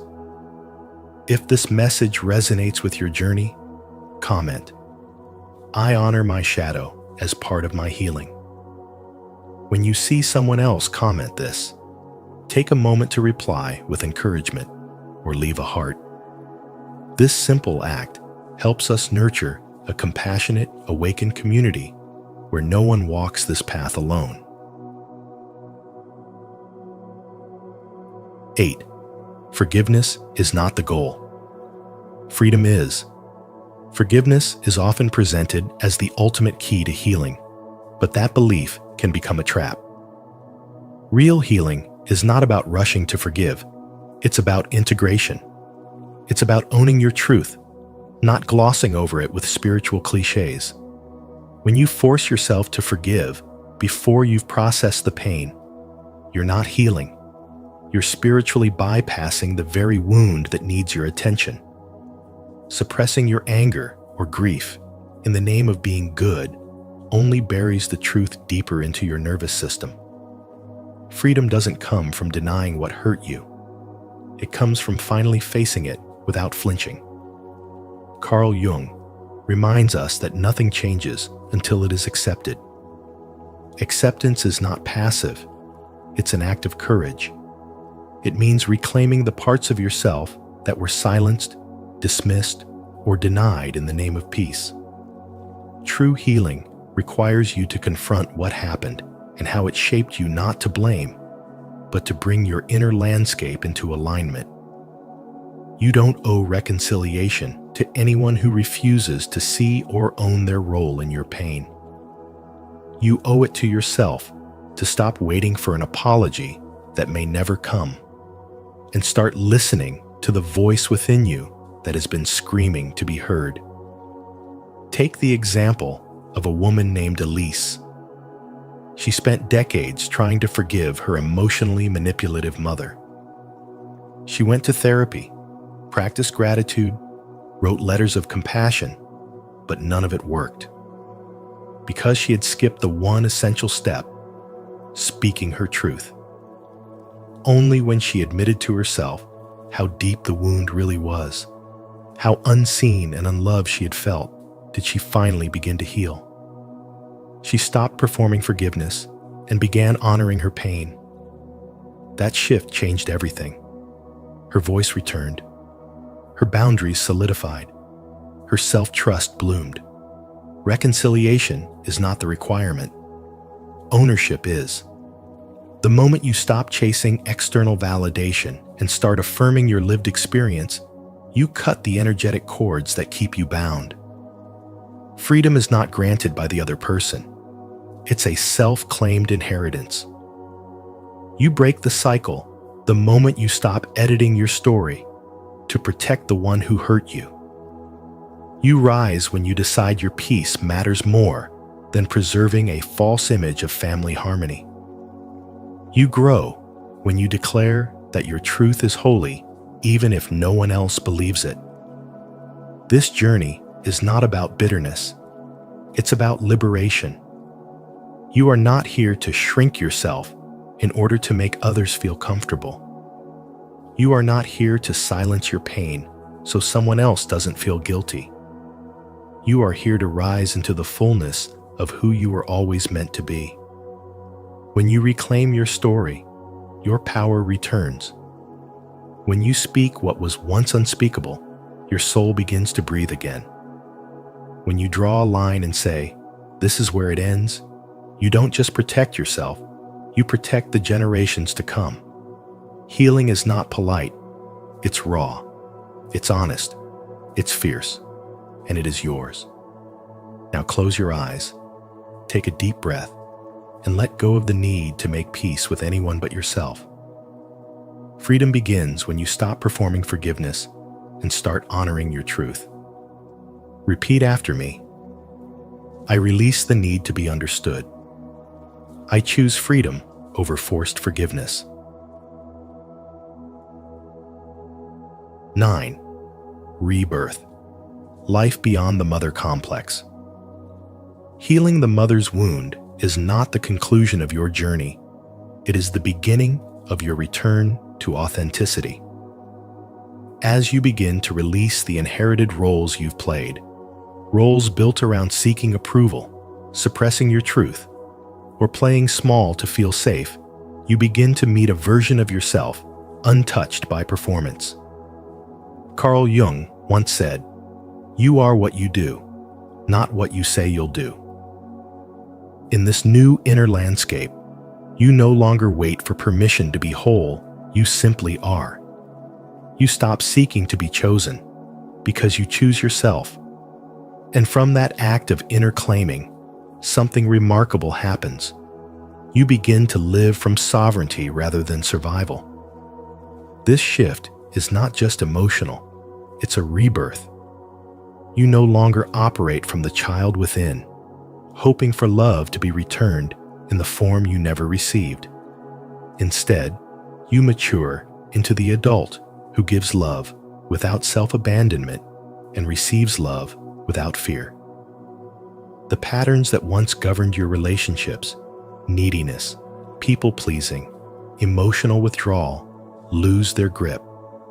You stop repeating history. You stop recreating your pain in every partner, every friendship, every dynamic.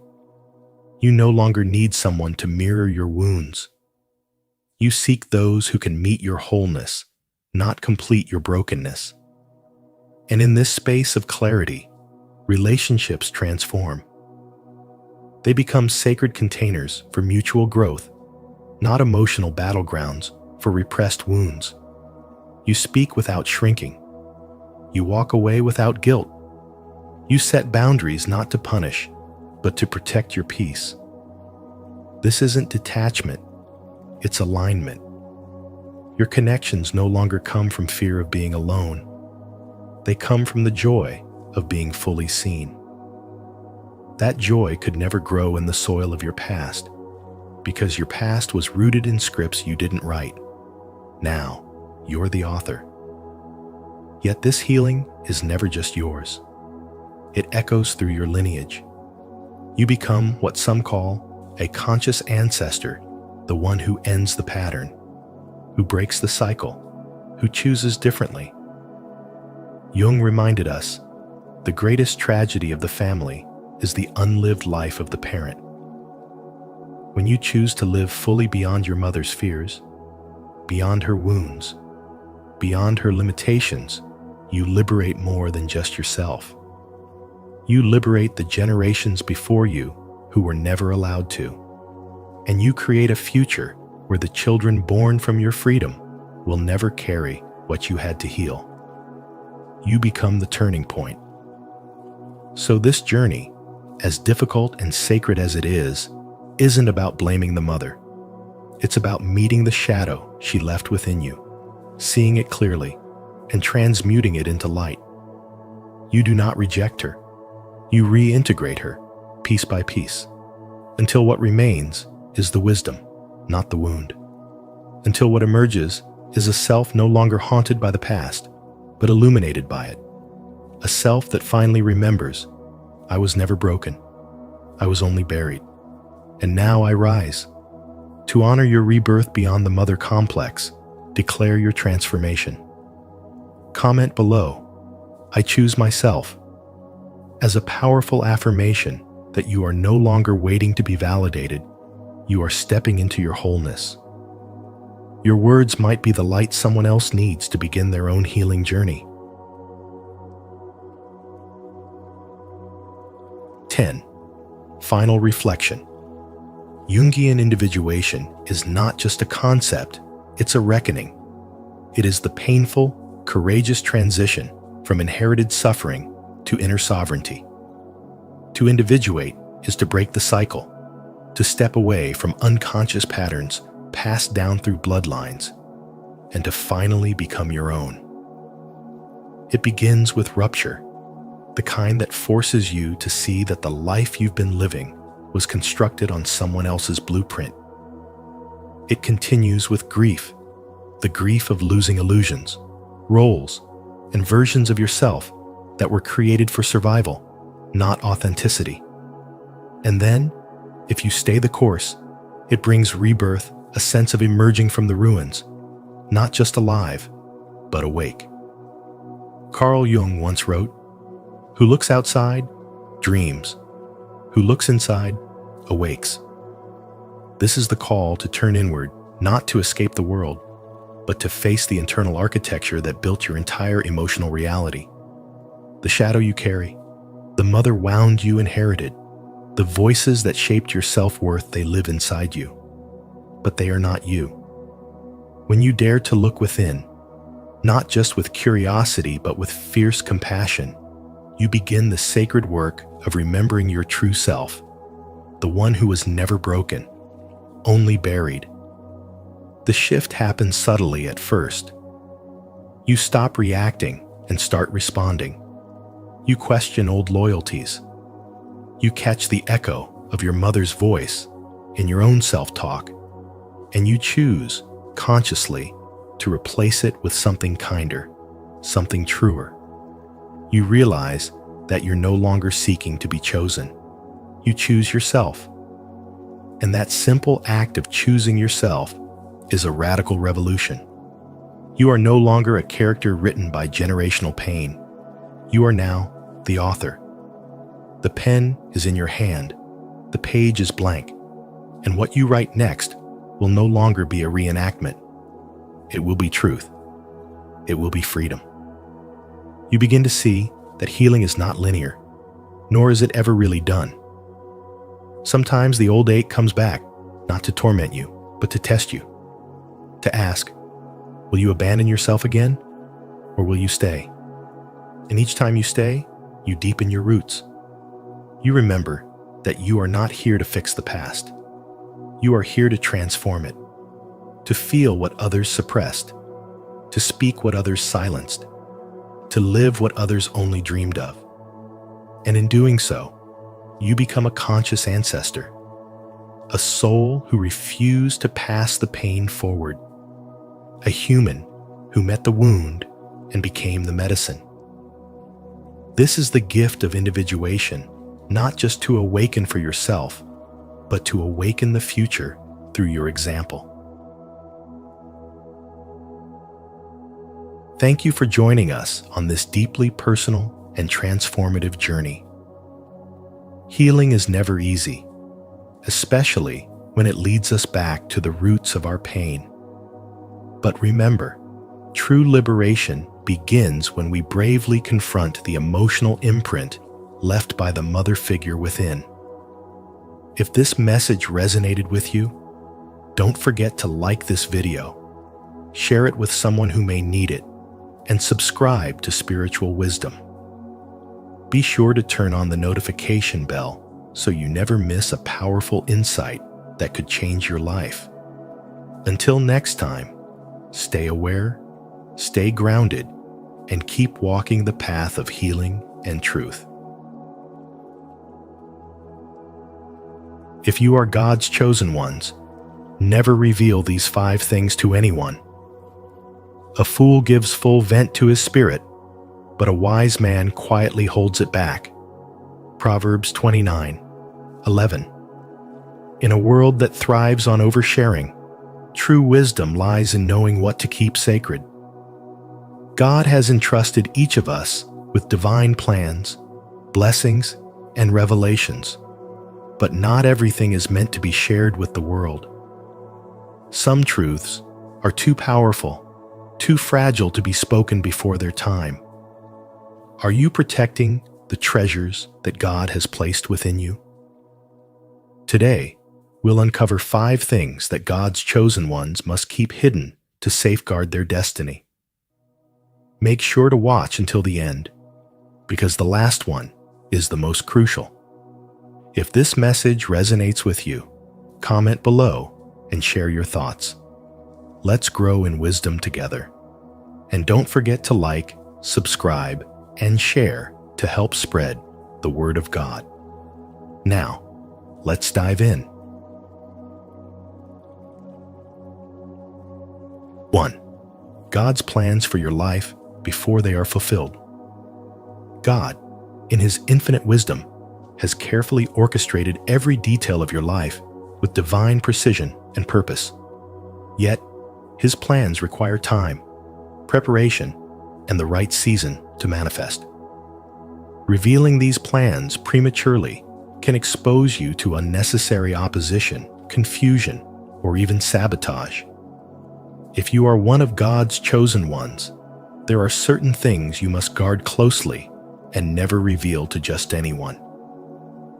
These sacred truths are meant to be nurtured in faith, protected in wisdom, and revealed only in divine timing. The prophet Habakkuk reminds us in Habakkuk 2:3, "For the vision is yet for an appointed time. It speaks of the end and will not prove false. Though it lingers, wait for it. It will certainly come and will not delay." Consider the story of Joseph in Genesis 37.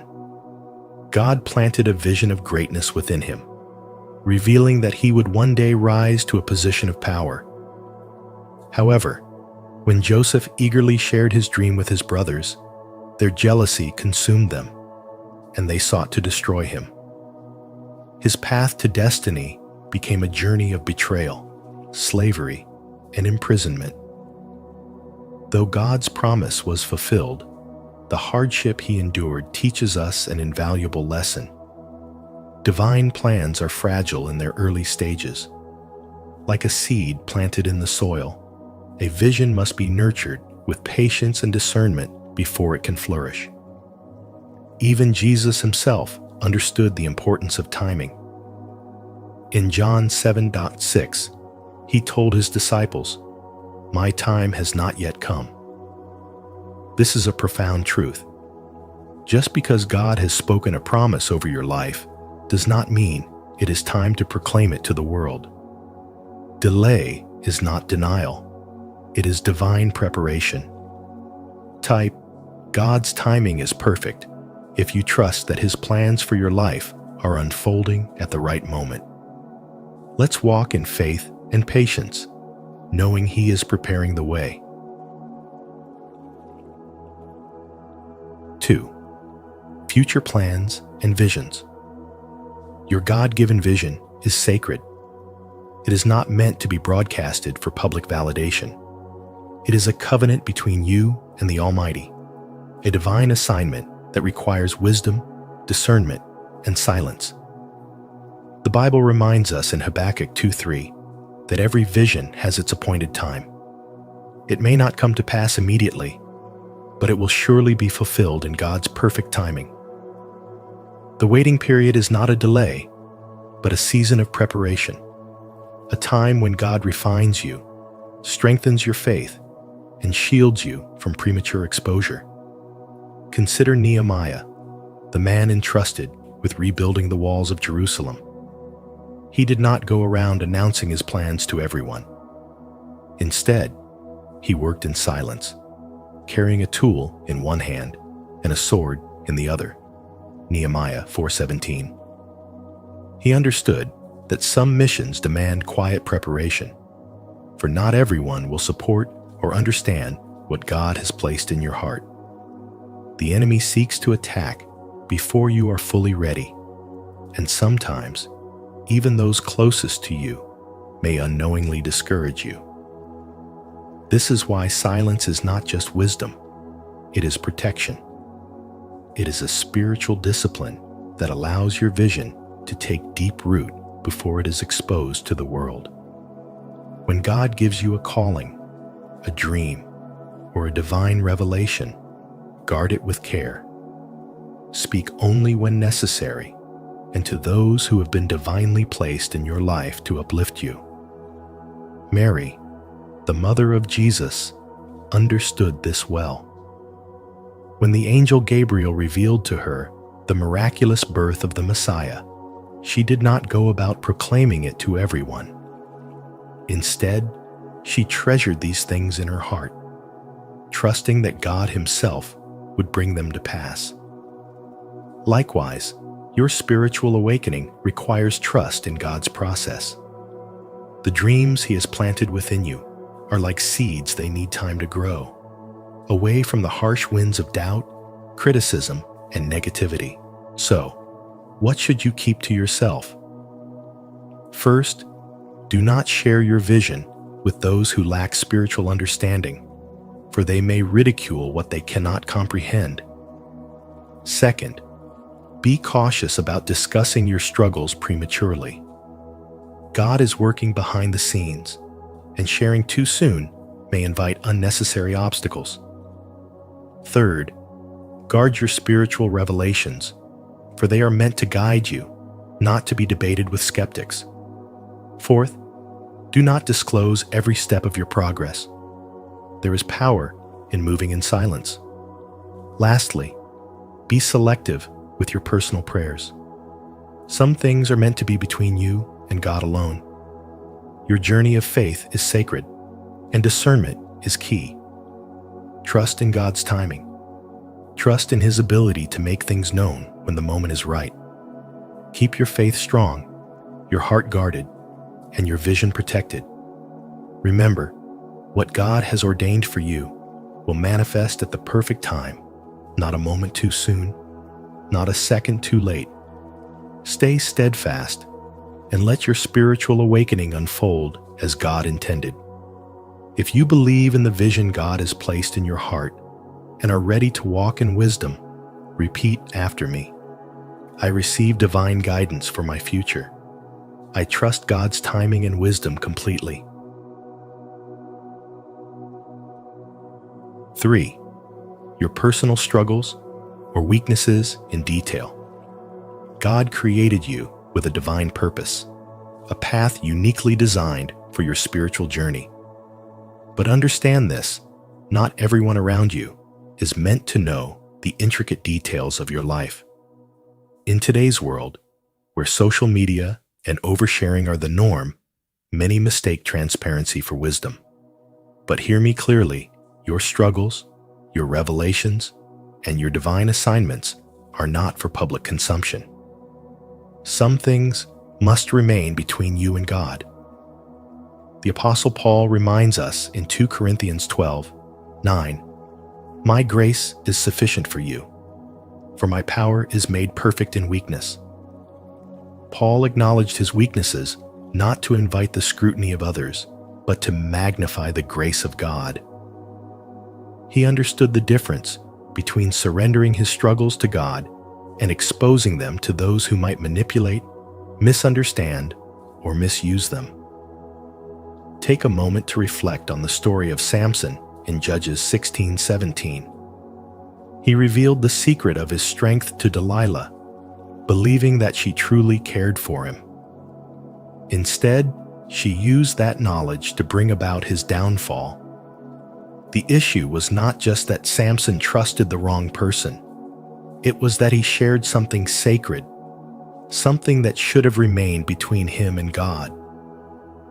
When you reveal what should be concealed, you give others the power to weaken your spiritual foundation.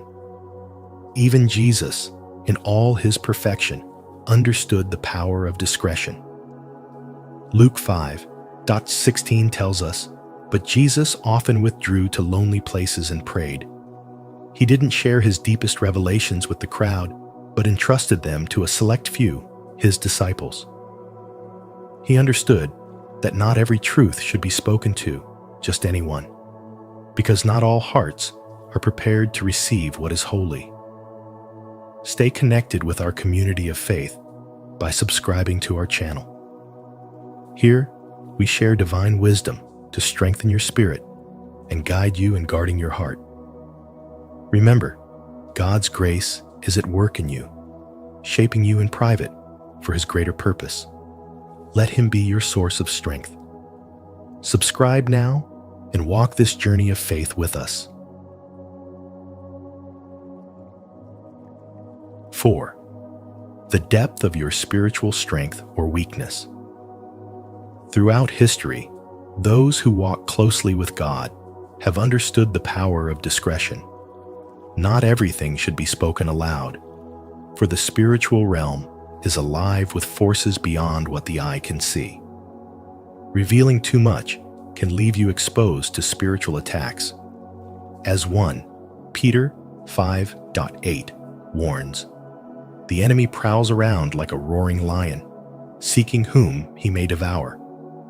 This is why God's chosen ones must guard their hearts, their wisdom, and their spiritual journey with great care. David, a man after God's own heart, knew this well. When he faced Goliath in 1 Samuel 17, he did not boast about his spiritual strength or proclaim his divine anointing to everyone around him. Instead, he moved with humility and faith, relying solely on God's power to deliver him. Likewise, Jesus himself demonstrated the importance of privacy in spiritual matters. Luke 5:16 tells us that he often withdrew to pray in secret, strengthening his connection with the Father without seeking public attention. This teaches us that certain aspects of our spiritual lives must remain between us and God. If you've made it this far, comment, "I'm strengthening my spirit" below. Your engagement helps us grow together on this spiritual journey. 5. Private conversations with God. In Matthew 6:6, Jesus teaches us a profound truth. "But when you pray, go into your room, close the door, and pray to your Father who is unseen. Then your Father, who sees what is done in secret, will reward you." This verse reveals a divine principle. Some revelations are too sacred to be exposed to the world's scrutiny. When God calls you, he often begins in the quiet places, where his voice can be heard without interference. If you are among God's chosen ones, there are certain things you must guard with wisdom, keeping them between you and him. Think about Moses at the burning bush. Exodus 3.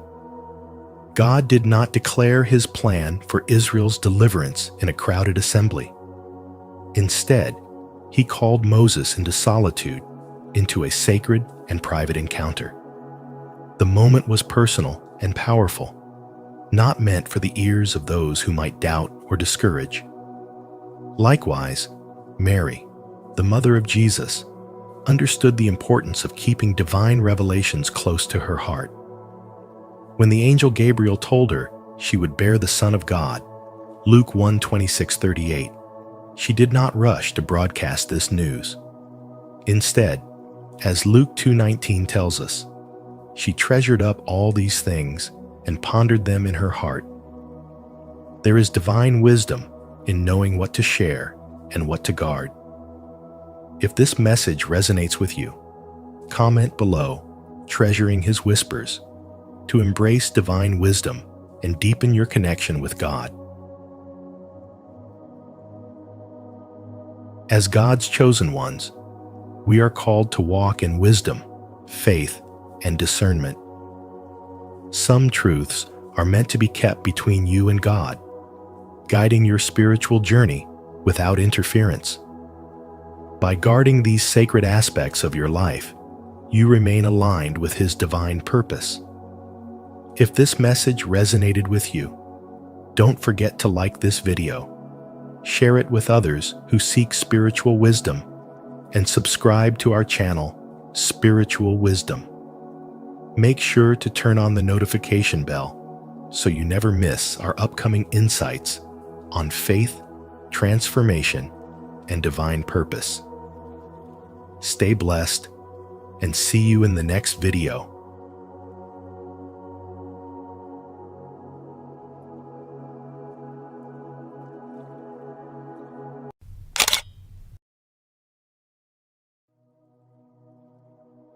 How to manipulate your energy to create quantum events in your reality. Energy cannot be created or destroyed. It can only be changed from one form to another. Albert Einstein. Welcome back to Spiritual Wisdom, where we dive deep into the unseen forces shaping your life.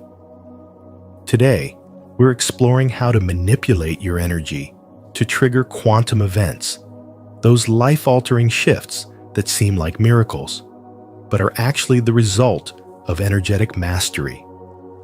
This isn't just theory.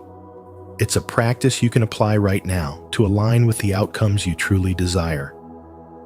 As you listen, ask yourself, what kind of energy am I radiating into the world?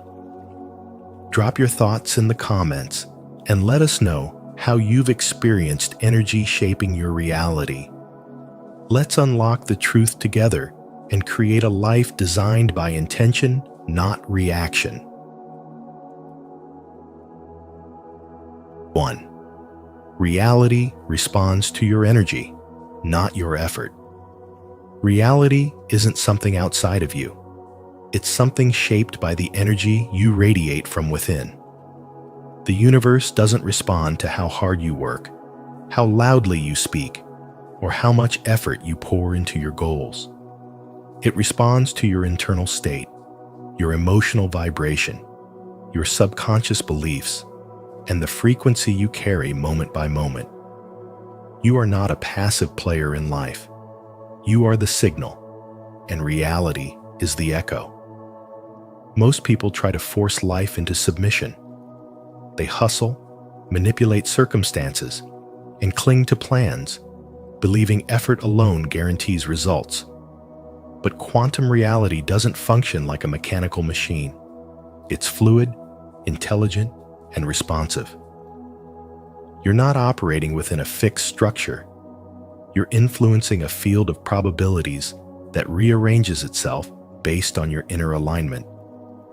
When you carry fear, doubt, or unresolved emotion, the world reflects back resistance. When you carry peace, trust, and clarity, the world becomes open, soft, and synchronized. This is the forgotten science behind manifestation. You don't attract what you say you want. You attract what your energy declares to be true. You could visualize success every morning, but if your underlying energy screams unworthiness or anxiety, reality will honor that frequency instead. Your emotional baseline is the script your life is following. Energy manipulation means rewriting that script at the source within your thoughts, your emotions, and your nervous system. Everything around you, your job, your relationships, even random encounters, is being pulled into place by the invisible magnet of your aura.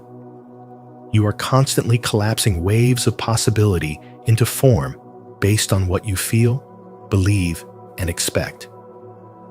The moment you raise your frequency, life rearranges. Not because you begged it to, but because reality has no choice but to reflect you.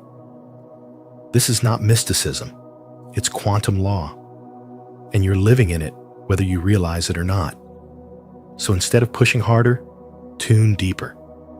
Ask yourself, what energy am I embodying right now? Is it fear or faith? Control or surrender? Scarcity or abundance? The answers to these questions reveal what you're truly manifesting, not in the future, but in this very moment. Your life is not reacting to your dreams. It's reacting to your energetic blueprint. Shift that, and everything changes. Quantum events, those breakthroughs, synchronicities, and radical transformations don't come from force.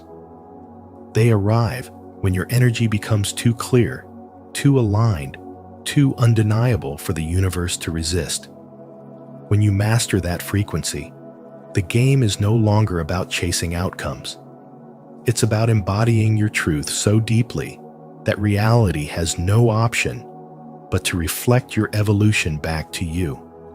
If you're ready to stop chasing and start aligning, if you're ready to shift from effort to energy, comment below, "I align," and reality follows.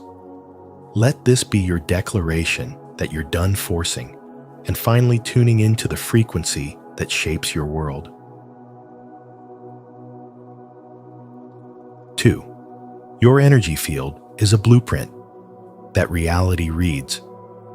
Your energy field is a blueprint that reality reads, not metaphorically, but literally. Every thought you think, every emotion you feel, and every point of focus you hold becomes a signal that ripples into the quantum field. That field does not judge or filter. It simply mirrors. If you radiate peace, you meet peace. If you vibrate chaos, you encounter more of it. Reality is not a passive backdrop. It's an interactive matrix, always responding to your internal broadcast. The tools you use to shape this response aren't complicated. They are already within you: your breath, your nervous system, and your emotional tone. These elements are the control panel of your energetic frequency. Your breath is not just a biological function, it's an energetic anchor. Slow, deep breathing signals safety to your nervous system, rewiring your internal state from fear to calm, from resistance to receptivity. When your body feels safe, your aura expands, your thoughts become clear, and the signal you emit becomes coherent. Your emotional tone acts like a musical score. It colors everything. A person vibrating at gratitude will receive different feedback from the field than someone vibrating at frustration, even if both are doing the same actions on the outside. This is why two people can walk the same path and meet entirely different realities. The external doesn't create your life. Your internal state does. Take the example of someone who works tirelessly, chasing goals, endlessly strategizing, and pushing forward with sheer willpower.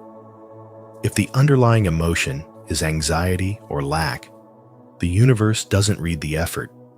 It reads the energy beneath it. This explains why burnout often produces little reward. It's not the work that is being ignored. It's the signal being broadcast. On the other hand, someone who has cultivated inner balance, who breathes with presence, who thinks with intention, who feels from a place of clarity, will often find doors opening without force. This isn't magic. It's alignment. When your energy is in harmony, the quantum field aligns in return. Reality reflects coherence with coherence. Your mind may be filled with intentions, but if your body is tense, your breath shallow, and your emotions unstable, the signal becomes distorted. The field doesn't respond to mixed signals. It mirrors the dominant frequency. That's why the most important work is inner work. Not to control life, but to calibrate your presence. When your nervous system is regulated, your breath is intentional, and your emotions are aligned, you become magnetic. People feel your clarity. Circumstances shift in your favor. Synchronicities appear as if by design, because they are. The field is responding in real time to your internal blueprint. Your energy is your message to the universe, and the universe always listens. Are you ready to align your energy with the blueprint of your reality? If so, comment below. I am tuning my frequency to affirm your commitment to conscious creation. And don't forget to like, subscribe, and turn on notifications so you never miss another step on this journey of transformation. 3. You attract what you are, not what you want. Manifestation is not about wishing harder or repeating mantras louder. It's about resonance. The universe doesn't respond to your wants. It responds to your frequency. You attract not what you hope for, but what you are. Every emotion you carry, every thought you think, every belief you quietly hold shapes the energetic signal you emit into the quantum field. And that field, in turn, mirrors your internal state with precision. Life is not reacting to your dreams. It is reacting to your vibration. This is why desire alone is never enough. Wanting more money while vibrating in scarcity simply amplifies the lack. Craving love while carrying the frequency of rejection invites partners who confirm your fears. Longing for peace while harboring anxiety only deepens the restlessness.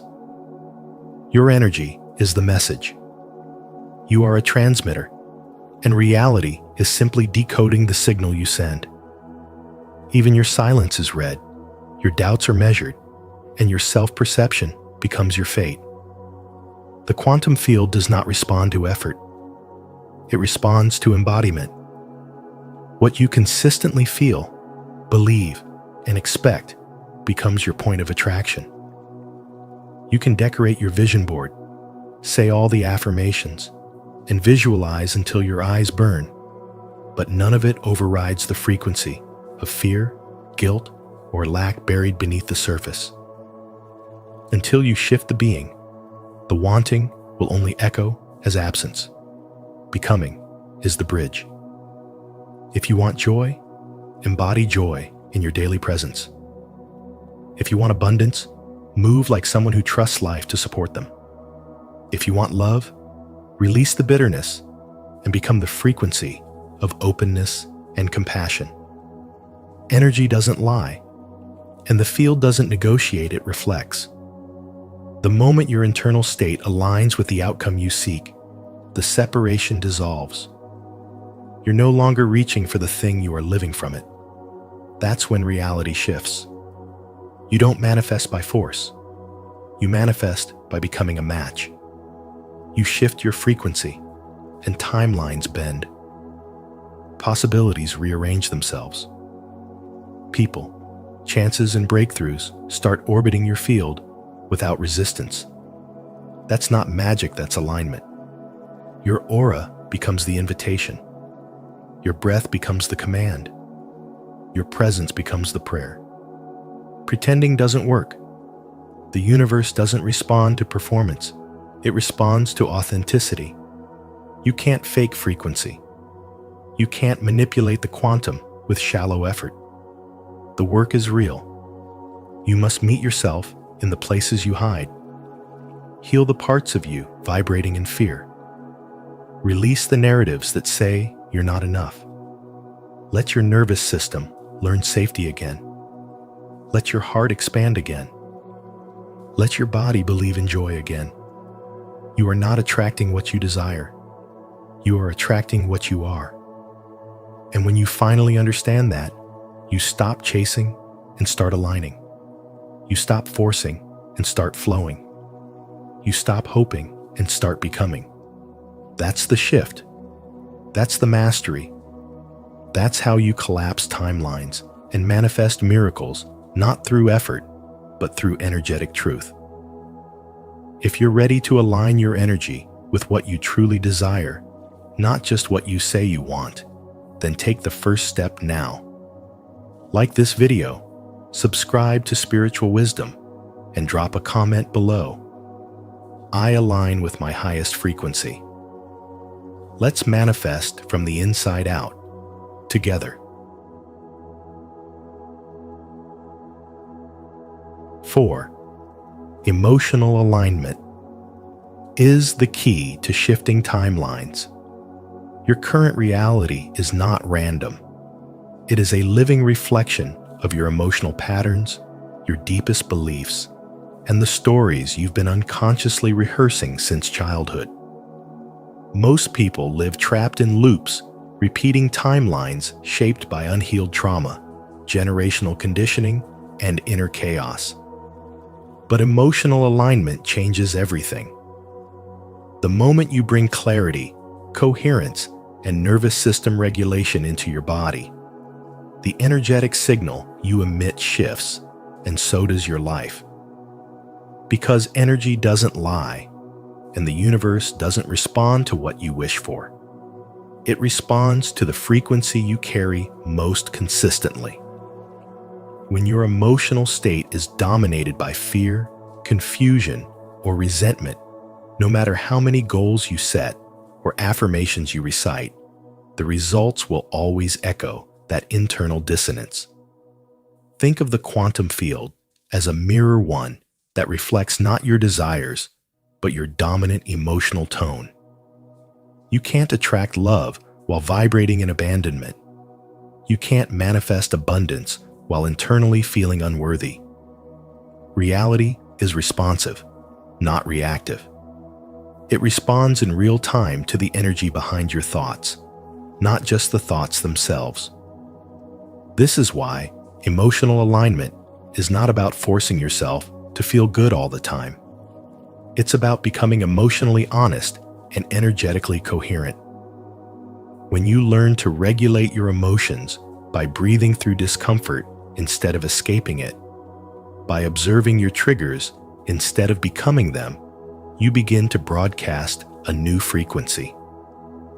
That's when the shift begins. Your external circumstances start reorganizing themselves to match the new signal.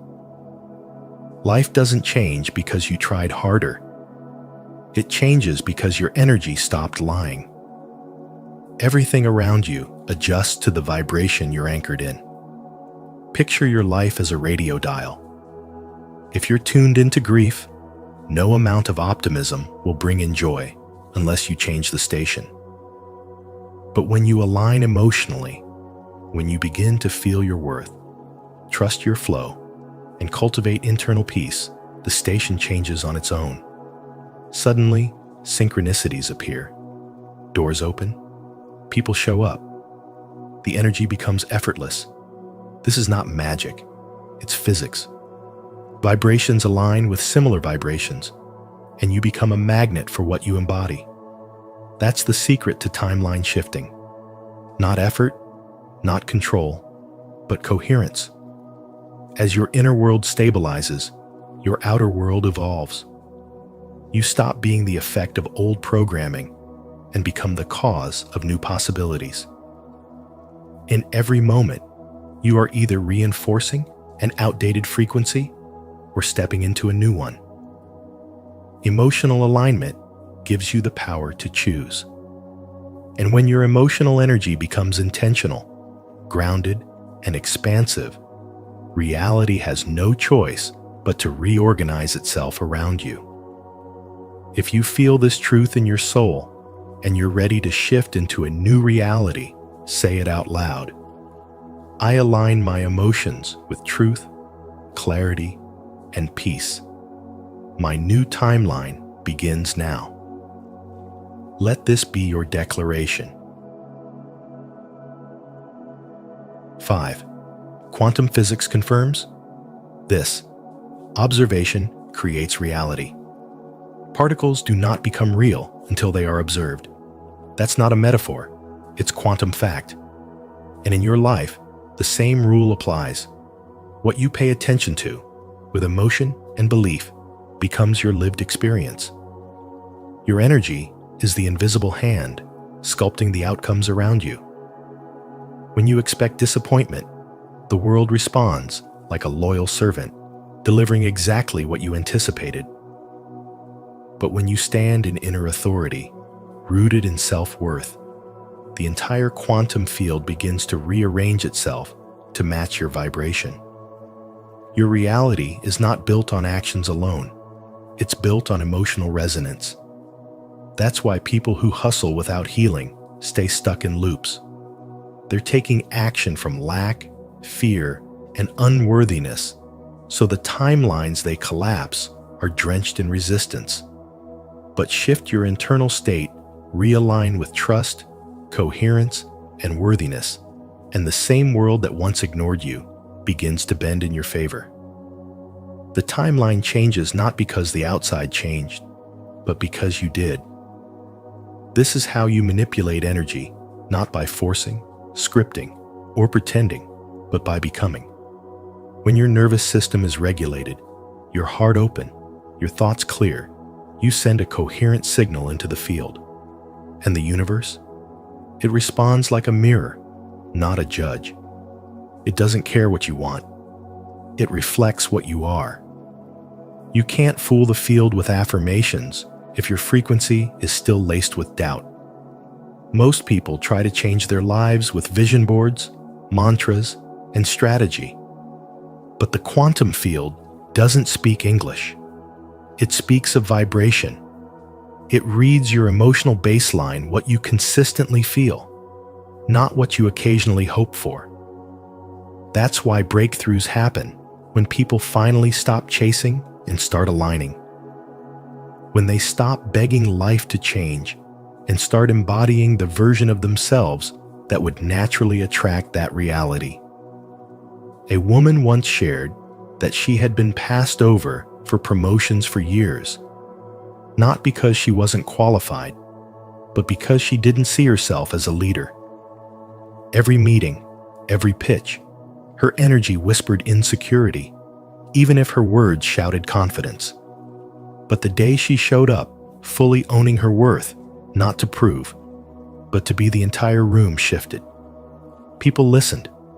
Opportunities flowed. That was not luck. That was quantum alignment. If you want to collapse timelines and create events that feel miraculous, you must become emotionally fluent. Your nervous system is your gateway. Your thoughts are electric. Your emotions are magnetic.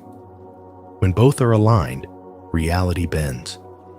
But when they're scattered, when you think one thing, feel another, and do something else, the signal is weak. And a weak signal creates chaos, delay, or nothing at all. You are not waiting for the universe to deliver. The universe is waiting for you to signal. Not with your words, not with your desperation, but with the quiet certainty of someone who knows the field is listening and chooses to speak through being. If this message has sparked something deep within you, declare your alignment with truth by commenting, "I observe from wholeness. I collapse timelines into miracles." And if this resonates, don't forget to like, subscribe, and share it with someone who's ready to shift their reality too. 6. Synchronicities are feedback, not luck. Synchronicities are not mere coincidences or signs of good luck. They are feedback, real-time evidence that your energy field has shifted. Every so-called random event that lines up perfectly is actually the universe reflecting your internal frequency. You are not a passive observer in this life. You are entangled with the field of infinite potential, and your current emotional and energetic state determines which version of reality collapses around you. When your thoughts are coherent, your emotions regulated, and your inner focus aligned, life begins to echo back that harmony. A message shows up just when you need it. A door opens that you didn't know existed. People cross your path carrying answers to questions you never asked out loud. This isn't spiritual fantasy. It's quantum reality. Your life isn't happening to you. It's happening through you. The field of potential is always listening to the signal you emit, and synchronicities are how it responds. The reason this matters is because most people still believe they're reacting to a fixed world. But quantum physics tells a different story, one of probabilities, not certainties. You're constantly selecting timelines based on what you believe, how you feel, and where you place your attention. Every emotion you indulge, every thought you repeat, acts like a command to the universe, aligning you with a specific energetic version of reality. This means your energy is the cause, and your reality is the effect. When you see repetitive numbers, chance meetings, or dreams aligning with waking events, you're witnessing your own frequency being mirrored back. These moments are not signs that you're lucky. They're signs that you're aligned. And the more you tune into this alignment, the more precisely life begins to organize around you. Think of it like a radio broadcast. If you want to hear a new frequency, you don't demand the station change, you turn the dial within yourself. You shift your state, and the broadcast changes accordingly. That's why internal work is the true form of manifestation. You don't need to manipulate circumstances. You need to master your signal. Energy doesn't lie, and the field doesn't reward effort. It reflects coherence. So if you're chasing synchronicities, stop. Instead, become the kind of person those synchronicities are trying to find. Become clear. Become grounded. Become magnetic. And then watch how the quantum field bends around your being to deliver what matches your core. Your life is not a series of accidents. It's a coded response to your vibration. And once you realize that, you no longer look for signs, you become one. If you've made it this far, you're not just watching, you're awakening. Synchronicities are no accident. They're your energy speaking back to you. Comment below. I trust the signs. I know they're guiding me. 7. You were programmed to forget. Now you're awakening. From the very beginning, you were taught how to fit in, not how to wake up. Schools molded you to repeat, not to question. Culture trained you to chase validation, not inner truth. And somewhere along the way, you stopped hearing your own frequency. But your signal, the raw, magnetic blueprint of your being, never disappeared. It was buried under years of programming designed to keep you reactive, compliant, small. You were never meant to live that way. Awakening isn't a journey forward, it's a return. A sacred remembering of what was always true before the noise began. This isn't about adding more tools, rituals, or techniques to your spiritual toolbox. It's about peeling back everything that isn't you. It's about stripping away the illusions, those false narratives that whisper you're not enough, not ready, not powerful. Real mastery is not about achieving. It's about being. It's standing grounded in your embodied truth, even when your outer world is in chaos. And the moment you reclaim that alignment, you stop living reactively and start creating energetically. You were never meant to chase reality. You were designed to shape it, When you live from your natural frequency, not the one distorted by fear or approval seeking, you emit a coherent signal into the quantum field. That signal doesn't beg, doesn't force. It attracts. It rearranges probabilities. It calls forward events, encounters, and timelines that vibrate in harmony with who you truly are. These aren't coincidences. They are quantum events, ripples in the fabric of reality caused by a conscious, aligned presence. Imagine this clearly. Most people walk through life as if they're watching a fixed movie on a screen, reacting to every scene. But the awakened ones realize they are not the viewer, they are the projector. Reality is fluid, responsive, impressionable, and your energy is the brush painting it in real time. When your thoughts, emotions, and breath align in clarity, you begin broadcasting a frequency so strong, the universe must echo it back. Not because it owes you anything, but because that's how energy works. Like attracts like. The signal shapes the outcome. That's why trying to control life from the outside never works. You can rearrange furniture, jobs, even relationships, but if your inner state is chaotic, the same patterns will follow. The only real shift happens when you reclaim your energy field, when you become the calm in the storm, when you regulate your nervous system, clarify your intent, and stop outsourcing your power to the external world. In that stillness, everything begins to bend. The field listens. You are not broken. You are not late. You are not too far gone.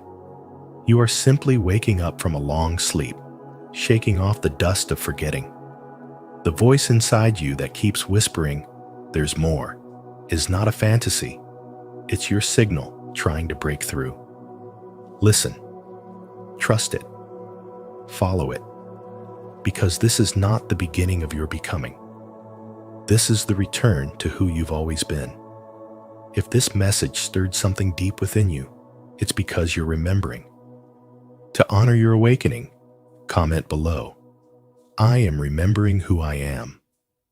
Let that be your declaration and a light for others on this path.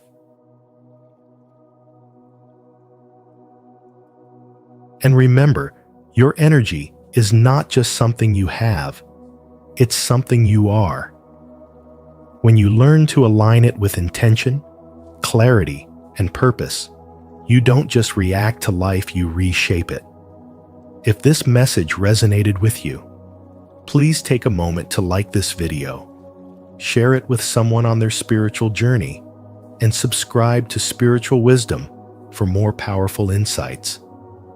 Don't forget to turn on the notification bell so you never miss our upcoming videos on energy mastery, spiritual awakening, and quantum transformation. Until next time, stay aligned, stay empowered. This is how you manipulate energy to create quantum events in your life. Energy cannot be created or destroyed. It can only be changed from one form to another. Albert Einstein. What if you could harness this truth to reshape your reality? In today's video on Spiritual Wisdom, we'll explore how your thoughts, emotions, and focus influence the quantum field, whether you realize it or not. You are already manipulating energy with every decision you make, but now it's time to do it consciously, with clarity and intention. Imagine turning your everyday actions into powerful catalysts for transformation. Are you ready to unlock the science behind manifestation and apply it to your daily life? Comment below with, "I am ready to align," if this resonates with you, and let's begin the shift together. 1. You are always influencing energy, consciously or not.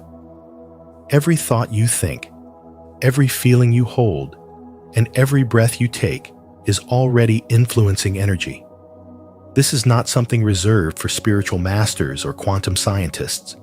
It's happening to you, through you, all the time. The issue is not whether you manipulate energy, but how. Most people go through life unconsciously projecting fragmented signals, one moment fueled by desire, the next by fear, then shame, then hope. This energetic chaos creates inconsistent, unstable outcomes. They wonder why nothing sticks, why manifestation feels random or unreliable. The answer lies not in effort, but in awareness. The quantum field responds not to your words, but to your state. It doesn't react to what you want. It mirrors what you truly are. That means if you're carrying frustration beneath a smile, the energy field feels the frustration. If you're speaking abundance while radiating lack, the field aligns with the lack. This is why most people stay stuck. They try to change their reality without first changing their internal resonance. The moment you understand that the outer world is simply a mirror of your inner state, the game shifts. Life stops feeling like a series of coincidences and starts feeling like a dialogue between your energy and the universe. Energy responds to clarity. You must stop pretending and start observing. Ask yourself honestly, what emotion do I dwell in most? What belief silently guides my choices? What vibration do I anchor in my body each day? You may say you want love, success, healing. But if your energy is anchored in anxiety, comparison, or fear, the field cannot reflect your desire, only your dominant frequency. This is the silent language of the universe, and it does not lie. Alignment is the next step. To create powerful change, your thoughts, emotions, and behaviors must agree. When you think positively, but feel doubt and act out of fear, you fragment your signal. Alignment, however, produces coherence, and coherence is magnetic. When you become coherent, the field around you organizes itself to match your frequency. You become a signal strong enough to bend probability, not because you forced it, but because you became it. Consistency is the amplifier. One high-energy morning or inspired journal session will not override weeks of low vibration. The field pays attention to repetition. It reads your patterns. If you're only showing up powerfully when you feel motivated, your results will be equally inconsistent. You must practice elevated states until they become your new default. That's how the subconscious, the deepest layer of energy broadcasting, gets reprogrammed. Your subconscious mind is where the most powerful energetic instructions reside. If your conscious mind says, "I deserve abundance," but your subconscious still clings to unworthiness installed in childhood, the field will respond to the unworthiness. This is why healing is essential. You must dig into your energetic roots, release the inherited wounds, clear emotional stagnation, and rewrite your internal blueprint. You are not just thinking your reality into being, you are feeling it, storing it, and radiating it from the core of your being. And you must surrender. True energetic mastery does not mean micromanaging outcomes. It means trusting the field once your alignment is pure. When you've done the internal work, you don't have to chase. You don't have to force. You let go of timelines and allow the quantum field to orchestrate events in ways far more intelligent than the logical mind can imagine. Surrender is not passive. It's the ultimate form of energetic confidence. When you release control, you become the strongest signal of all, certainty in flow. You are never separate from the energy you seek to influence. You are made of it. The field is not waiting for your perfection. It's responding to your presence. So choose your frequency with intention. because the quantum field is always listening. If this message resonates with you, repeat after me. I am influencing energy with every thought I choose to align with clarity, peace, and purpose. 2. The subconscious is the real manifester. Your subconscious, not your conscious mind, is the true force shaping your reality. It doesn't respond to what you say you want. It listens to what you believe you deserve. You can speak affirmations all day long, but if deep down you still carry fear, doubt, or unworthiness, your energy will reflect that. And energy is the language the universe understands. That's why many people get frustrated when nothing changes. They're saying one thing, but feeling another. The subconscious responds to your dominant vibration, not your surface-level declarations. Every belief you hold, especially those formed in childhood or through emotional trauma, becomes a hidden command driving your behavior. If you believe love leads to pain, success brings rejection, or money is scarce, then no matter how hard you try to attract those things, you'll push them away. The subconscious is like a thermostat. If it's set to lack, you'll unconsciously sabotage anything that looks like abundance. This is why alignment is everything. You must feel the truth of what you desire, not just speak it. A woman might say, "I am confident and powerful," but if she's constantly comparing herself to others or shrinking in fear of judgment, the universe reads her energy, not her words. You can't fool the quantum field. The energy you broadcast is what's mirrored back. And the energy is shaped by the subconscious, by the stories you tell yourself when no one's watching, by the emotions you repeat when you're alone, and by the patterns you justify as just the way I am. The key is emotional alignment. Repetition without emotion is empty. But when affirmations are infused with feeling gratitude, joy, conviction, they begin to reshape the subconscious. Emotion is the fire that forges new neural pathways. And when these new patterns are practiced consistently, your internal world shifts, and the outer world follows. This is quantum manipulation, not with force, but with frequency. Think of the subconscious like fertile soil. Whatever seeds you plant, fear, faith, lack, abundance will grow. But most people are planting seeds unconsciously through their reactions, not intentionally through awareness. That's why awareness is power. When you become aware of your emotional triggers, your automatic thoughts, and your internal dialogues, you can stop being a prisoner of your past and start becoming the architect of your future. Your environment also matters. Every sound, word, and image around you feeds your subconscious.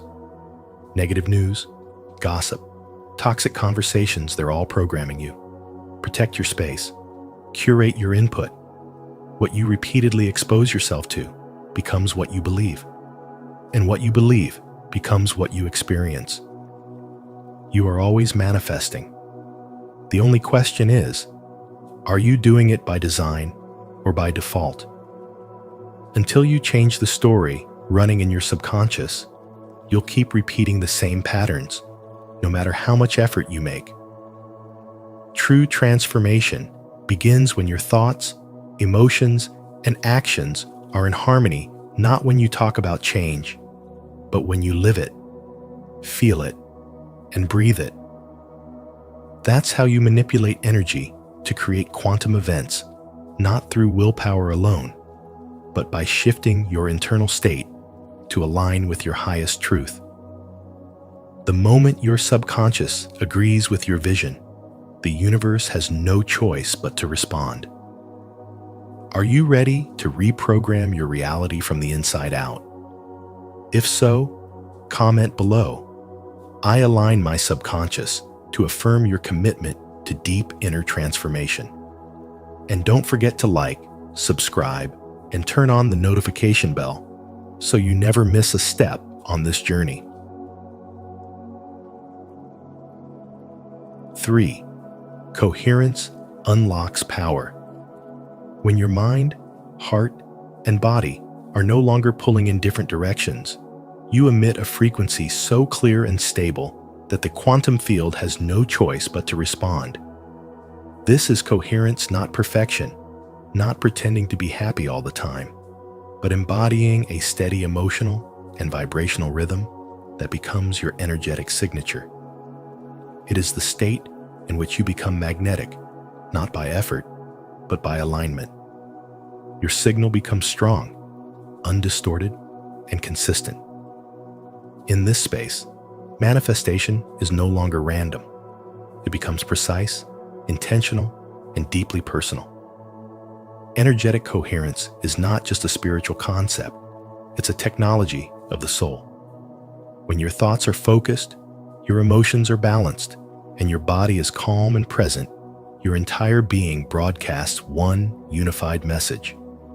But when you're fragmented, thinking one thing, feeling another, and acting out of alignment, you're sending mixed signals into a field that only responds to clarity. Most people live in this fragmented state. They desire love, but carry fear. They want abundance, but dwell in lack. They speak of peace, but vibrate in anxiety. And then they wonder why the universe seems confused, why nothing consistent sticks.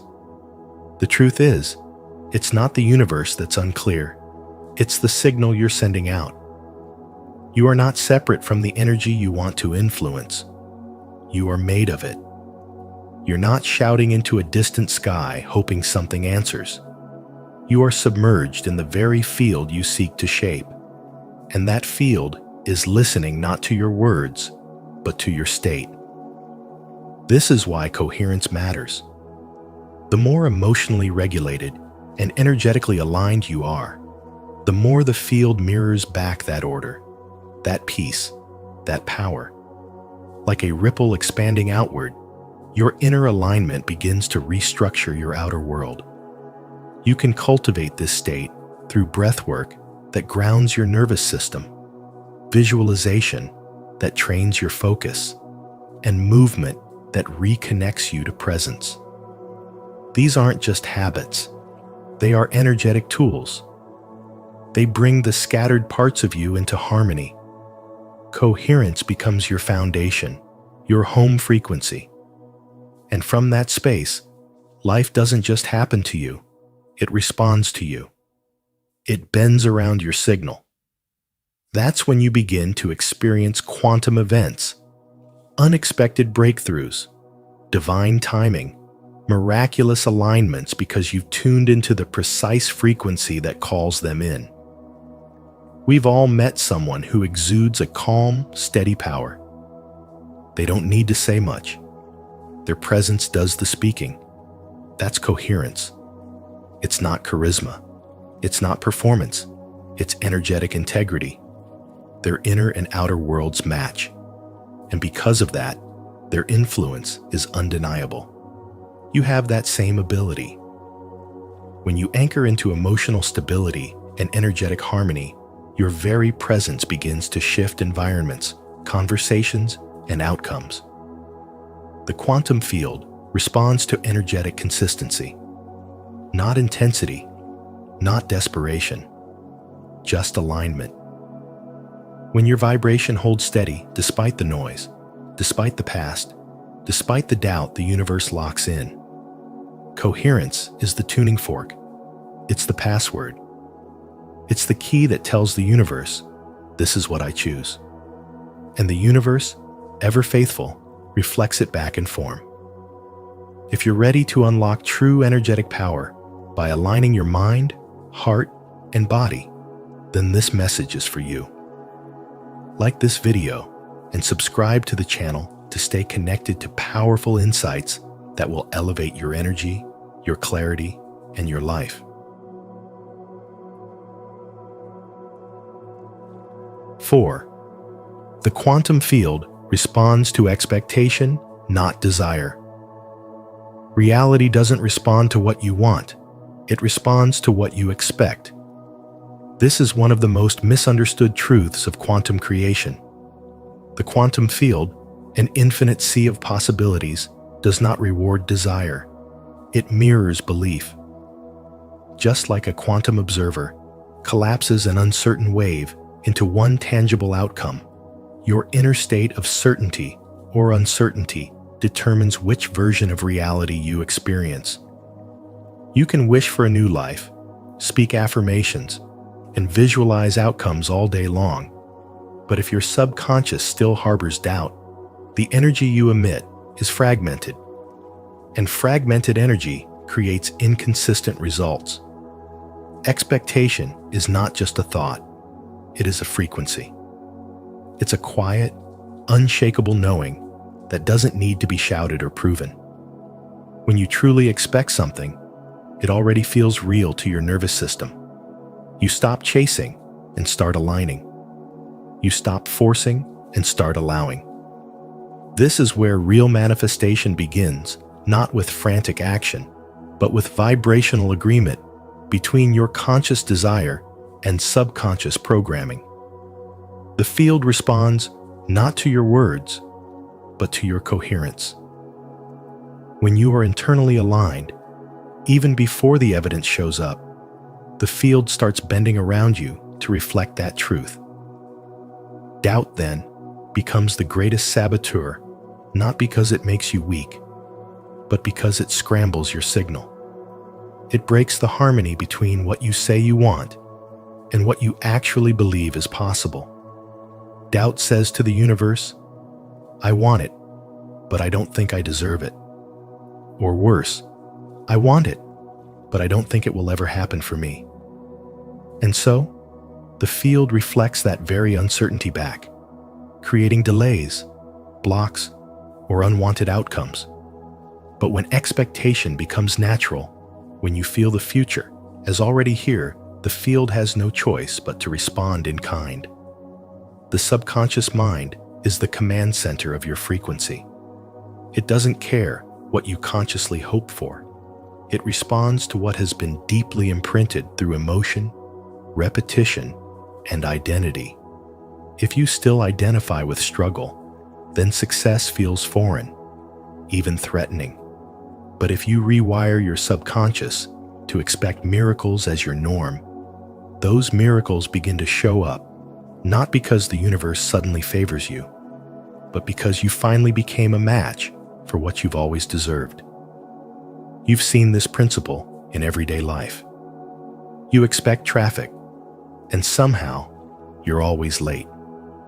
You expect judgment, and people seem cold. But the days you walk in with calm confidence, assuming things will go your way, they often do. This isn't magic. It's quantum alignment. The external world is not separate from you. It is entangled with you.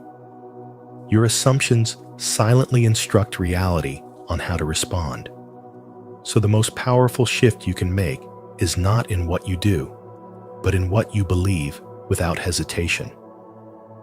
This is how you manipulate energy, not with force, but with certainty. Not with effort, but with alignment. Reality follows your lead, but only when you lead from within. If you understand that expectation shapes your reality more than desire ever could, then it's time to align your inner state. Comment below, "I expect miracles daily," if you're ready to walk in unwavering belief. And don't forget to like, subscribe, and turn on notifications so you never miss powerful insights like this. 5. Surrender amplifies manifestation. Trying to control every detail of your life only creates resistance in the energy field. The more you micromanage, the more you signal fear, not faith. And fear is static. It blocks the flow. True manifestation doesn't come from obsessing over the outcome. It comes from alignment. When you surrender, You move into energetic harmony with the field. Surrender doesn't mean apathy. It means letting go of anxious attachment and trusting that the intelligence of the universe knows the most direct, effortless route to your desire. That's when quantum shifts begin to occur, not through force, but through frequency. You are not separate from the field you're trying to influence. You are immersed in it. The field doesn't respond to the words you say or the effort you exert. It mirrors your internal state. When you operate from trust, from peace, from confidence in the unseen, you become magnetic. The energy you emit returns to you as people, situations, and synchronicities. But if your energy is rooted in tension and control, the field reflects back confusion, delay, and struggle. The state you embody is the blueprint for what you experience. There's a woman who spent years trying to build her dream business. She worked hard, networked endlessly, visualized daily, but nothing worked. She was exhausted and frustrated. Finally, she let go. She stopped forcing every outcome and began reconnecting with joy and presence. Within weeks, the right investor reached out. Everything unfolded effortlessly. That's not luck. That's quantum alignment through surrender. The moment she released control, the field responded with acceleration. Surrender is not weakness. It's spiritual intelligence. It's choosing peace over pressure, presence over panic. Breathwork, meditation, grounding in nature. These are not luxuries. They are tools for shifting your state. And when your state shifts, your reality follows. Flow happens when you get out of your own way and allow life to orchestrate what your limited mind cannot plan. In surrender, you become the receiver, not the chaser. The quantum field favors openness, not tension. Let go of the rigid timelines. Let go of the desperate energy. Set your intention, align your energy, and then release it to the field. This isn't passivity, it's participation with universal wisdom. The intelligence of the field is always working, always rearranging. When you trust it, you give it space to move. What you call miracles are simply natural results of energetic coherence. The clearer your energy, the faster the manifestation. Control creates friction. Surrender creates flow. The universe isn't asking you to figure everything out. It's asking you to trust, to align, and to receive. The quantum events you desire don't need to be forced. They need to be allowed. You were never meant to carry it all just to become the vessel through which it arrives. Stay connected to your power by subscribing to our channel. Here, we explore how surrender unlocks manifestation and how trusting the field brings miracles into motion. Let go, align, and allow. You are worthy of a life filled with flow, ease, and divine abundance. 6. You must embody the signal. When you truly want to manifest something, you don't just think about it or talk about it, you become it. That's the difference between those who create quantum shifts in their life and those who stay stuck in patterns of wishing and waiting. You must embody the energy of your desires. If it's love you want, radiate love. If it's abundance, embody the feeling of wealth long before the money arrives. You are not here to chase outcomes. You are here to tune your inner state so powerfully that the universe has no choice but to respond. You are not separate from the energy you're trying to influence. You are the signal. And everything around you, every situation, every opportunity, every delay or acceleration is simply responding to your frequency. You've seen this before. When you're anxious, things fall apart. When you're calm and confident, things open up. That's not a coincidence. That's coherence. The field mirrors what you broadcast, not your words, not your effort, but your energy. Too many people affirm abundance while vibrating in lack. They speak about love while carrying fear. They visualize success, but hold on to self-doubt. And then they wonder why nothing changes. The truth is, the field listens to your state, not your script. Energy doesn't lie. That's why embodiment is everything. It means you don't just wish you live, breathe, and walk as the version of you who already has it. You rewire your nervous system to feel safe in the reality you are creating. Think of someone who walks into a room and shifts the atmosphere without saying a word. It's their energy, their alignment. They've become the signal of what they carry within. And that's your role too, not to force, but to flow. When you are in energetic harmony with your vision, manifestation becomes inevitable. Life stops feeling like a struggle and starts becoming a reflection. You attract not by effort, but by resonance. You've already done this, unconsciously. Every coincidence, every strange breakthrough, every moment where life just aligned, it was your signal doing the work. Now it's time to do it consciously, to own your frequency, to stop performing and start becoming. This is how quantum creation happens, not through more effort, but through deeper embodiment. When your thoughts, emotions, actions, and presence align, you collapse timelines. You shift probabilities. You command the field. The power has always been in your state. You were never waiting on the universe. The universe was waiting on you. If you're still with us, comment below. I am the signal to affirm your alignment with the energy you wish to attract. Your presence here means you're ready to embody your truth, and your feedback helps us grow this conscious community.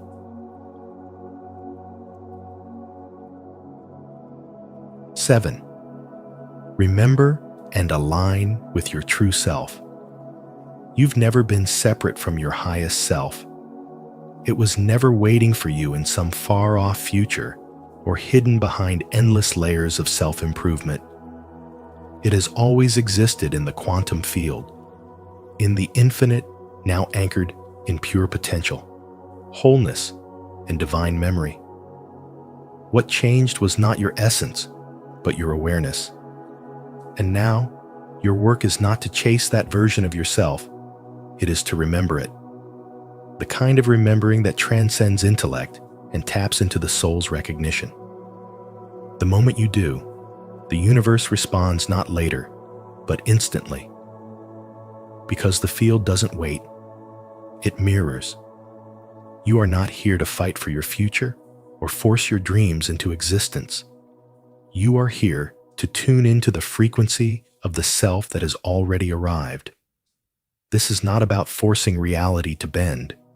It's about aligning your inner vibration so deeply that the external world has no choice but to follow.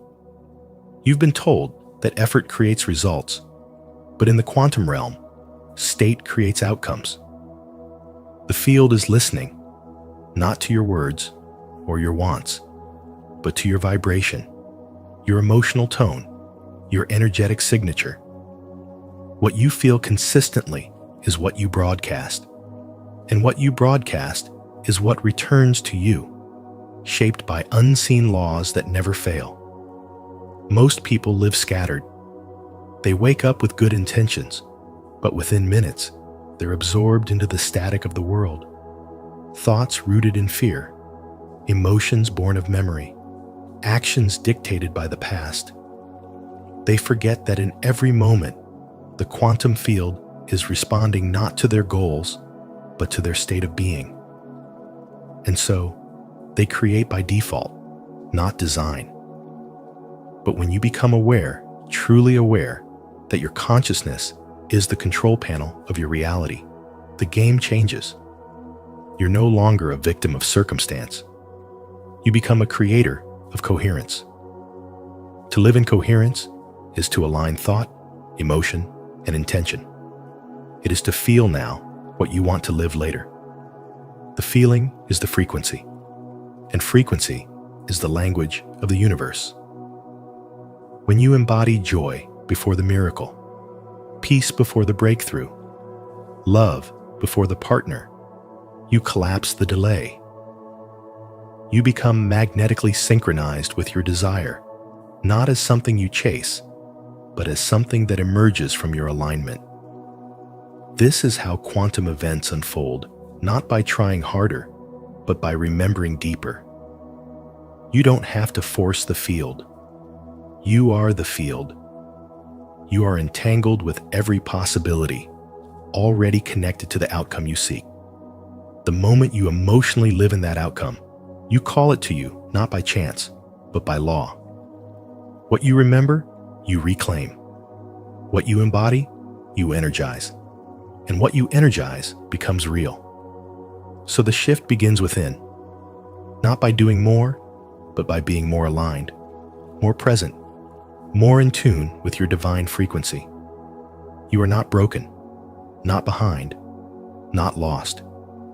You are simply awakening to the truth you've always carried, that you are the signal, the frequency, the field, and the event. And the more you remember, the more the universe remembers too, and meets you in perfect quantum harmony. To affirm your return to your true self, declare it now. Comment below, "I remember who I am," to honor your alignment and inspire others to rise into their highest truth. Thank you for watching this full guide on how to manipulate energy to create quantum events in your life. Remember, the power to shift your reality lies not outside of you, but within your awareness, your emotion, and your intention. Every thought, every feeling, every breath carries a frequency that speaks to the universe. So keep practicing, stay aligned, and watch the extraordinary unfold. If you found value in today's video, please give it a like, share it with someone who needs this wisdom, and don't forget to subscribe to Spiritual Wisdom and turn on the notification bell so you never miss our next breakthrough insight. Your transformation has already begun.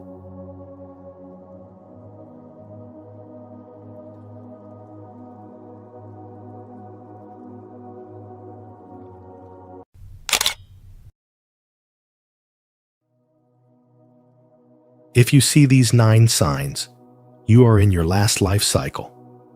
As above, so below. As within, so without.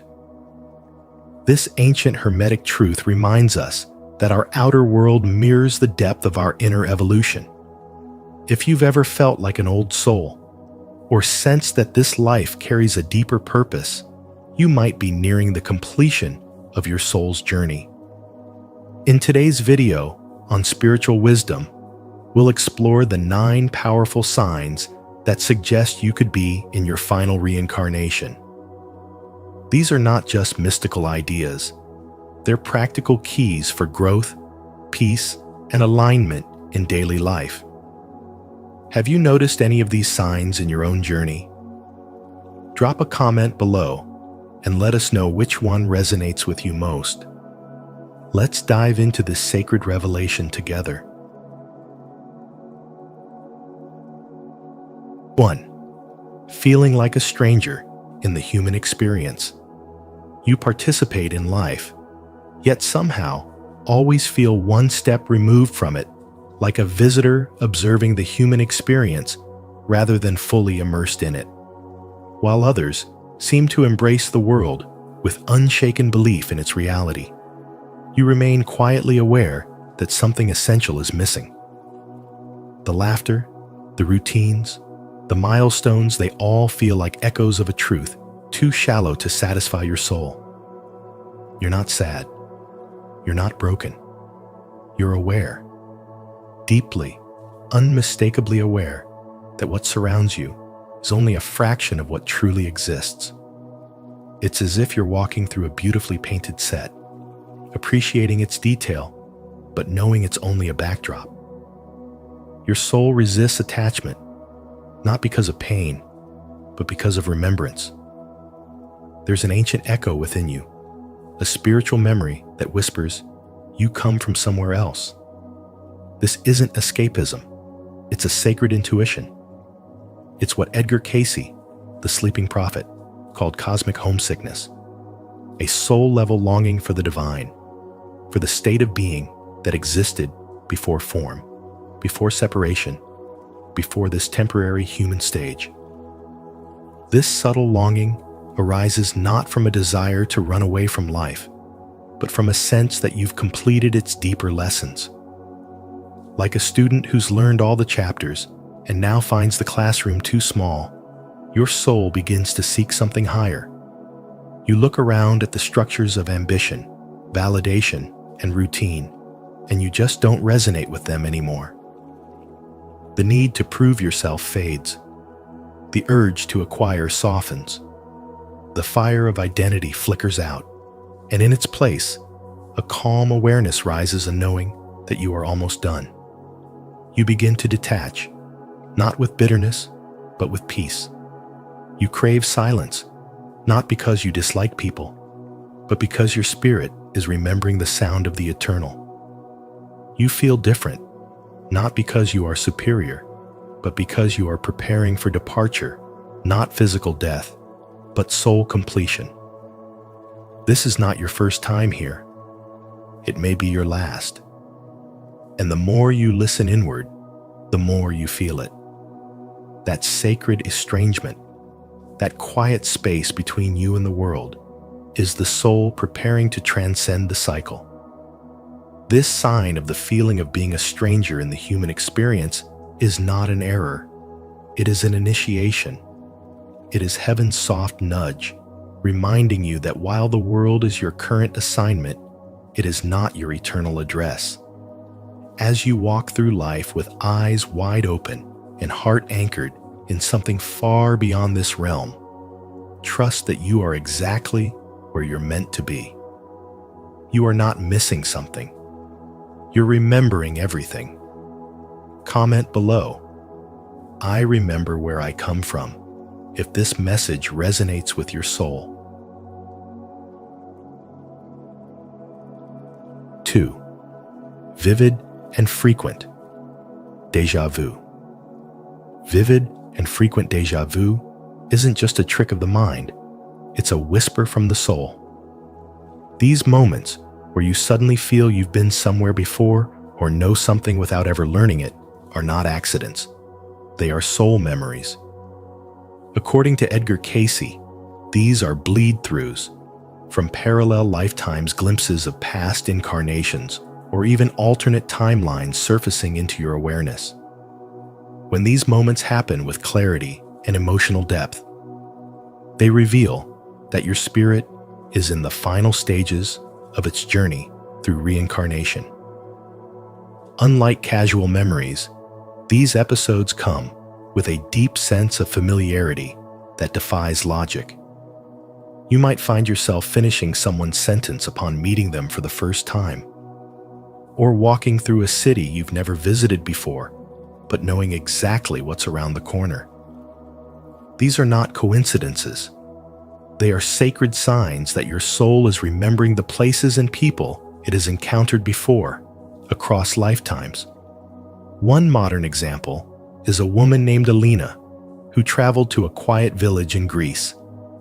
She had never stepped foot there, but upon arrival, she was overcome with emotion. She knew the layout of the streets, the hidden well behind a wall, and even the history of certain ruins before any guide had spoken. Later, she recalled dreams from her childhood that mirrored this exact town. These are not dreams. They are fragments of a deeper soul history coming to the surface because she is close to completing her soul's lessons. These vivid déjà vu experiences are not just isolated events. They often come with premonitions or intuitive insights, moments where you sense what's about to happen before it unfolds. Your spirit has lived so many cycles that it now recognizes the rhythms of life before they occur. That level of foresight isn't a confusion, it's alignment. Your soul is no longer limited by time because it is nearing its final chapter. There's often an emotional undercurrent to these moments, a strange longing, a sadness that doesn't have a name, or an inner knowing that you're being called back to something ancient. This restlessness is sacred. It's your soul pushing you toward completion, asking you to be fully awake and aware. It's telling you that you've nearly gathered all the wisdom you came here to retrieve. If you've experienced this kind of déjà vu repeatedly, you're not going crazy. You're awakening. The veil between dimensions is thinner for you because your soul has earned the right to remember.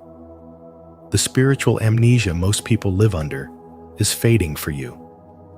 You are seeing through the illusion. You are connecting dots that others can't even see. The most important thing you can do when these experiences arise is to pay attention. Write them down. Reflect on them. Ask your soul what it's trying to tell you. Each moment of recognition is a piece of your puzzle falling into place. And the more you understand them, the closer you get to your liberation from the reincarnation cycle. Your frequent, vivid déjà vu is not an accident. It is a confirmation. You are not just living, you are remembering. If you've ever felt a deep sense of knowing without reason, you're not alone. Déjà vu might be more than a glitch. It could be a message from your soul. If this resonates with you, comment below. I trust my inner knowing to affirm your connection to higher awareness and unseen wisdom. 3. Peaceful acceptance of death. There is a certain calmness in your spirit that sets you apart from others. A deep, quiet knowing that death is not something to fear. While many struggle with the thought of their mortality, you feel strangely at peace with it. It's not that you're reckless or careless with your life. It's that, somewhere deep within, you understand that death is not the end, but a continuation. You've likely felt this before, like you've already died once, maybe many times. The sensation isn't just poetic. It feels real, as if your soul carries echoes of previous lifetimes. This recognition doesn't make you morbid. It liberates you. You're no longer bound by the desperate need to cling to every moment. Instead, you start living from a place of presence, of intention and truth. That shift in perspective is powerful. When you're no longer terrified of death, you begin to make different choices. You stop performing for the world and start showing up as your authentic self. You release the need for validation and lean into peace. Life becomes less about climbing ladders and more about walking sacred paths. You choose conversations that feed your spirit.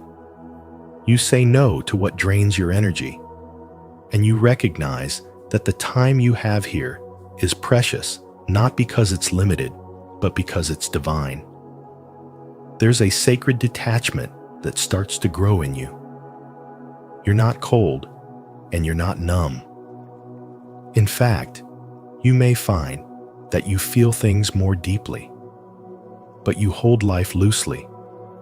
You don't grasp at relationships that have run their course, or force outcomes that aren't meant for you. You trust that everything has its time, including your own existence in this form. That trust is the wisdom of a soul that has journeyed through many life cycles and is now reaching the final stage, the last life cycle, where the lessons are no longer about survival, but about surrender. With this awareness, comes an inner clarity. You know who you are, you know what matters, and you live accordingly. You begin to speak your truth, not because it's trendy, but because it's necessary. You honor your boundaries. You protect your peace. You extend compassion, but no longer sacrifice yourself for the sake of approval. This is the sacred alchemy of a soul nearing completion, where the fear of death dissolves into the power of love, where detachment leads to deeper connection, and where endings are no longer feared but embraced as gateways into something greater. The peaceful acceptance of death is not a sign of despair, it is a sign of completion. When you sense that your time here is not your first and maybe your last, you begin to live not in panic, but in purpose. Every sunrise feels like a blessing. Every conversation feels like a chance to be real. And every goodbye, while bittersweet, carries no resistance, only grace. Do you feel this quiet knowing deep within that death is not the end, but simply a return? If this truth resonates with you, declare it in the comments. I am at peace with the journey beyond. 4. Synchronicities and flow. When strange coincidences begin aligning perfectly with your thoughts, emotions, or silent prayers, when you think of someone and they suddenly reach out, or a solution to your problem appears without warning, it's not random. These synchronicities are a language. They are the sacred signs that reality is responding to your energy, your vibration, your presence. This is not simply coincidence. It's a deep inner alignment with the universal flow, a sign that your soul is entering its highest stage of evolution, perhaps even its final life cycle. Casey, the sleeping prophet, called this co-creative awareness. You're not just reacting to life anymore. You're in relationship with it. You send out energy, and life answers. You ask silently, and life responds loudly. You're not being tossed by fate. You're shaping fate. It's as if your soul is so in tune with the divine structure of existence that time, space, and form begin to move in harmony with your inner knowing. You become the tuning fork, and the universe echoes your resonance. These synchronicities aren't meant to entertain. They're meant to awaken. When the world around you starts to mirror your inner thoughts with accuracy, it means your vibration is matching the intelligence of the cosmos. You're not pushing anymore. You're flowing. You begin to notice that even delays have timing. Even obstacles have instruction. Life unfolds like a well-written script, not because you're controlling it, but because you're finally aligned with the author within you. In this state, intuitive guidance replaces overthinking. You sense what's right before you can explain why. You meet people at exactly the right time. You feel nudged toward a book, a song, a place, and it delivers a message that shakes your spirit awake. This is divine choreography. You're not lost. You're being guided by something greater that knows where your soul needs to go. And even the hardships begin to make sense. What used to feel like misfortune now feels like direction. Closed doors reveal new paths. Unexpected changes reveal divine protection. You stop asking, "Why me?" and start realizing it had to be me. The pain, the timing, the redirection, it all begins to feel like a sacred arrangement. Because when you are in your last life cycle, everything becomes a tool of transformation, not a test of survival. You recognize that you're not just living in the world, you're in sacred partnership with it. The people you meet, the things you read, the moments you remember, none of them are accidents. They're part of a divine web of signs, stitched together with perfect purpose. The more you trust this flow, the more miraculous life becomes. You move with grace, even when you don't have all the answers. You feel held, even when you're alone, because you know something sacred is guiding every step. This is not the beginning of your journey, it's the final refinement. And these synchronicities are proof you are awake, aware, and aligned. You're no longer just learning life. You are embodying the wisdom of many lives. 5. Loss of attachment to desire.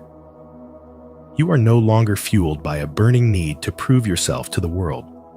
The endless chase for recognition, external success, and validation begins to dissolve.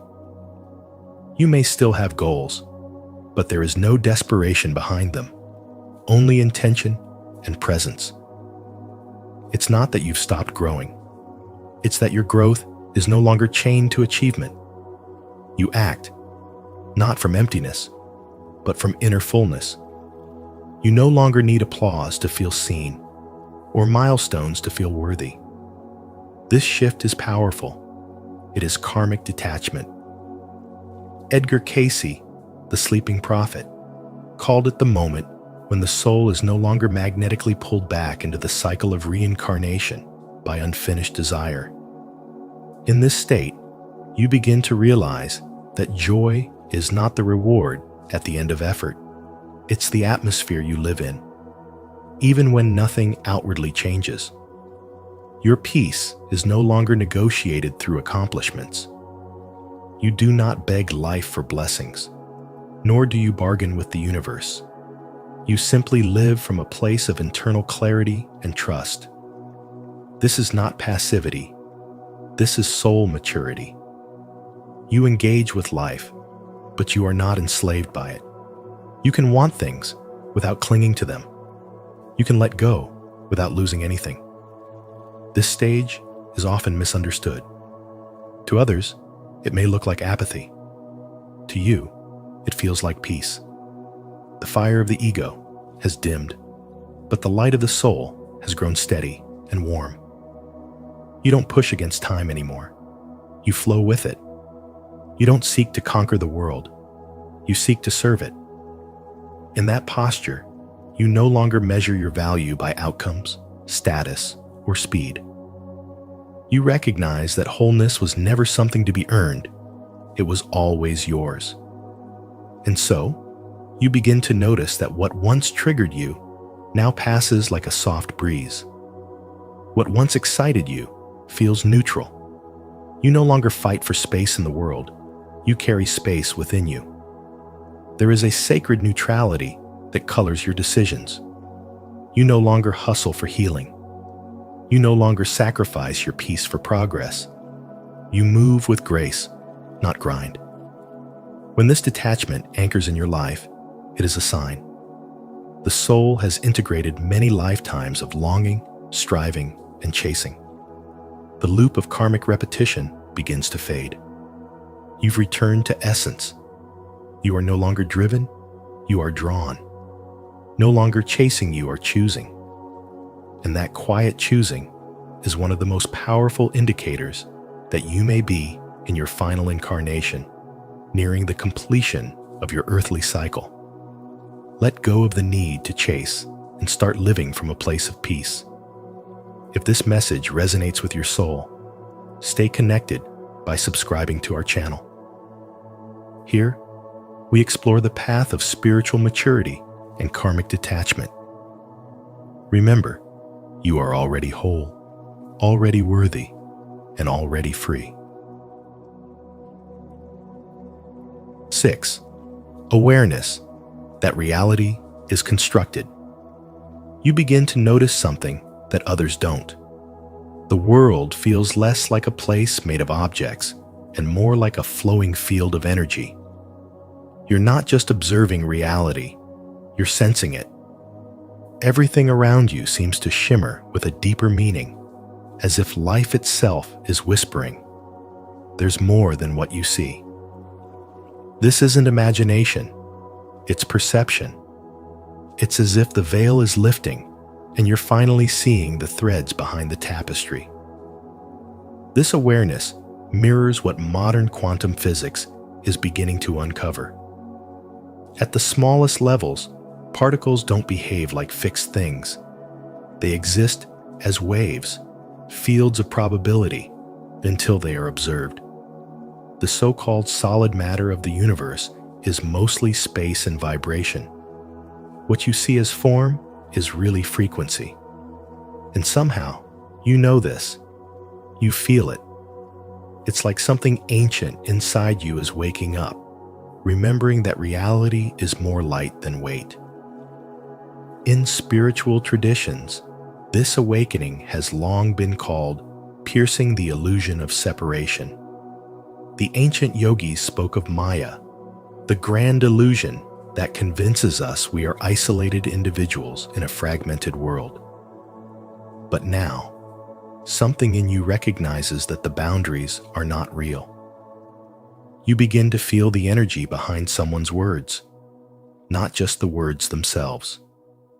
You sense emotions hanging in the air before they're spoken. You walk into a room and feel the atmosphere shift even before anything happens. Your awareness becomes subtle, intuitive, and precise. And with this heightened perception, a transformation begins. You start letting go of the race. Success no longer dazzles you. Approval no longer defines you. You are still active in life, but not attached to outcomes. You can enjoy the beauty of the world without trying to own it. You become still inside, even when the world moves fast. Because now you see, it's all a dance, a projection, a lesson. And you are not just a player in the play.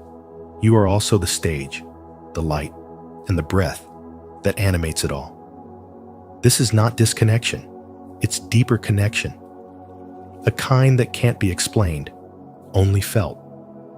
You find God not just in temples or scriptures, but in the pause between heartbeats, in a stranger's eyes, in the silence before sleep. The idea that I am separate from you, that this body is all I am, becomes almost laughable. You're not losing your mind. You're gaining your soul. And when this awareness anchors in your being, something profound happens. You no longer fear. Because you know you are not just in the universe, you are the universe, expressing itself as you. This realization is not just spiritual, it's evolutionary. It's a signal, a sign. You may be one of the rare souls who have nearly completed their human journey, returning not to learn, but to shine. If you're awakening to the truth that reality is more energy than matter, you're not alone. Like, subscribe, and share your thoughts in the comments. Let's explore this holographic universe together and align with the deeper truth that nothing is truly separate. 7. Dissolving of personal identity. You no longer define yourself by your name, your past, or the personality you've carried for years. It's as if the story you've always told about who you are begins to fade, not because you've lost yourself, but because you're awakening to something far deeper. You're no longer just playing the role of a daughter, son, friend, or professional. These identities feel temporary, like costumes you wore for a particular scene, but not the essence of who you are. You begin to sense that none of it, your preferences, your wounds, your accomplishments, fully captures the truth of your being. At this level of soul evolution, identity feels like a role on a stage, not your reality. You see yourself acting, speaking, moving through life, but something within watches it all from a silent distance. You become both the actor and the witness. This detachment isn't apathy, it's deep awareness. The need to protect, explain, or justify your identity dissolves. You don't need others to understand you because you've stopped needing to be understood. You realize the self that once demanded recognition was never the real you.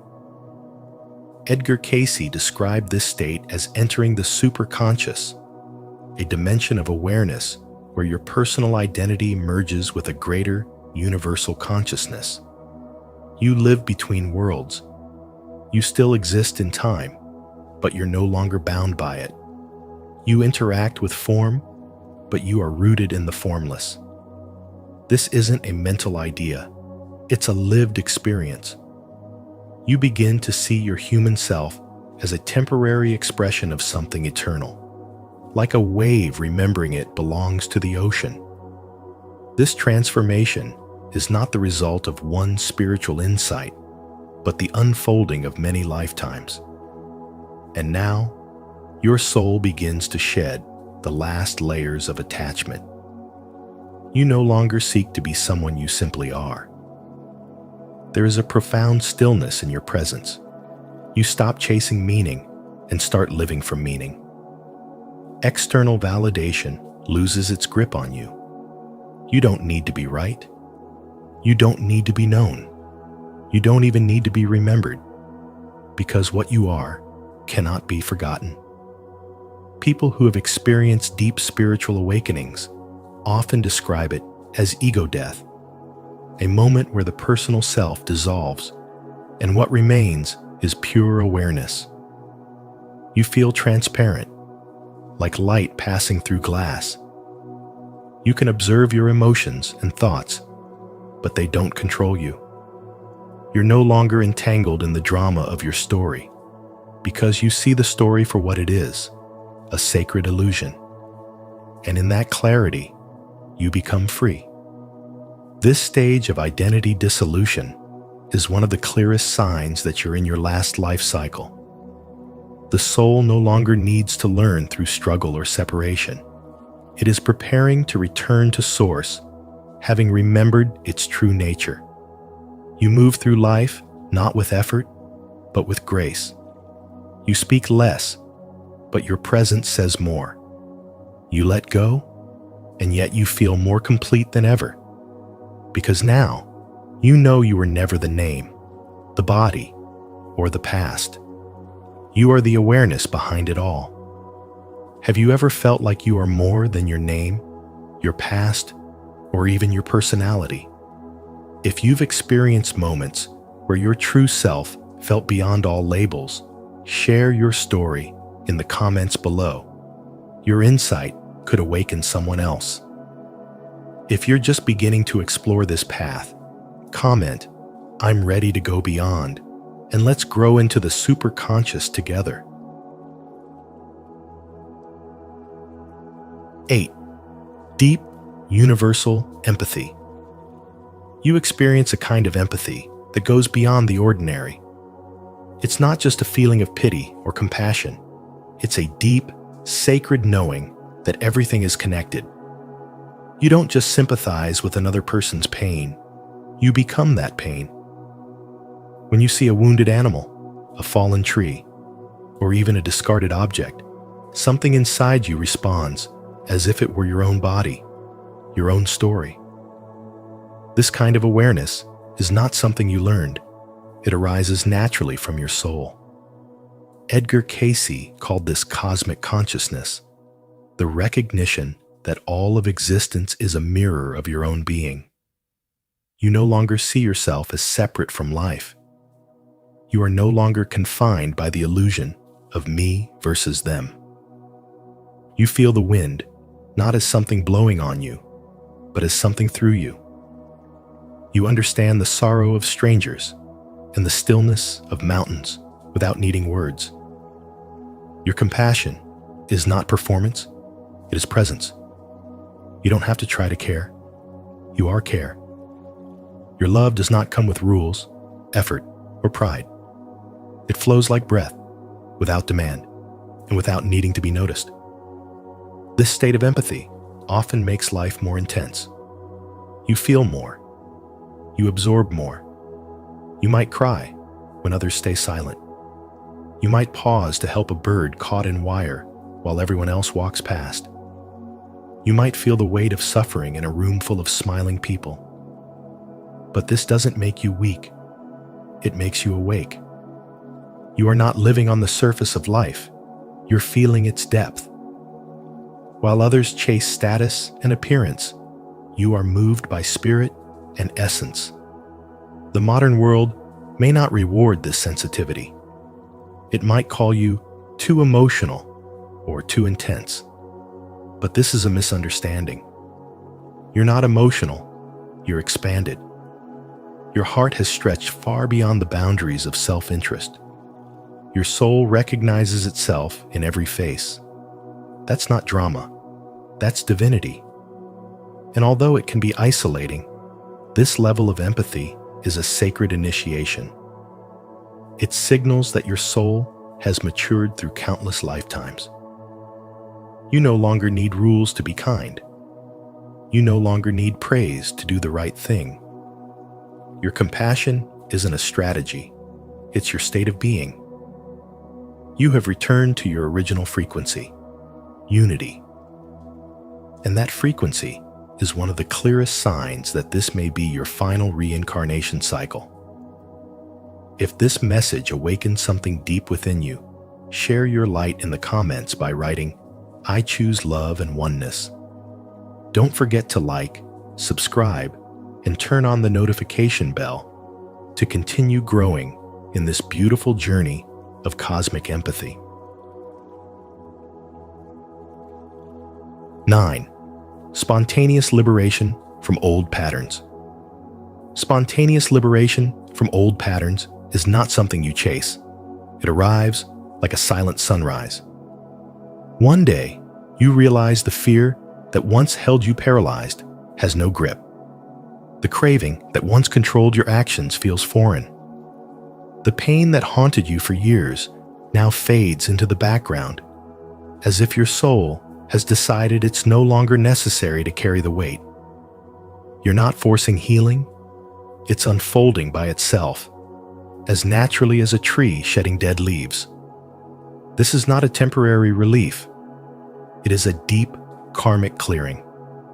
According to Edgar Cayce, this phenomenon marks a stage of karmic resolution, a sacred unraveling of emotional debts carried across lifetimes. Your soul, having cycled through countless incarnations, finally begins releasing old patterns without the usual struggle. It no longer needs to repeat the same lessons. That's why you're no longer stuck in reaction. The triggers are there, but you move through them with grace instead of collapse.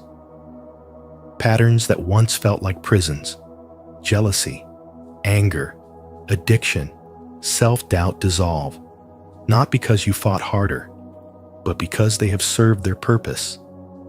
You've learned what they came to teach you. The repetition ends when the wisdom is integrated. And now, that wisdom flows through you. Life is no longer a fight to become whole.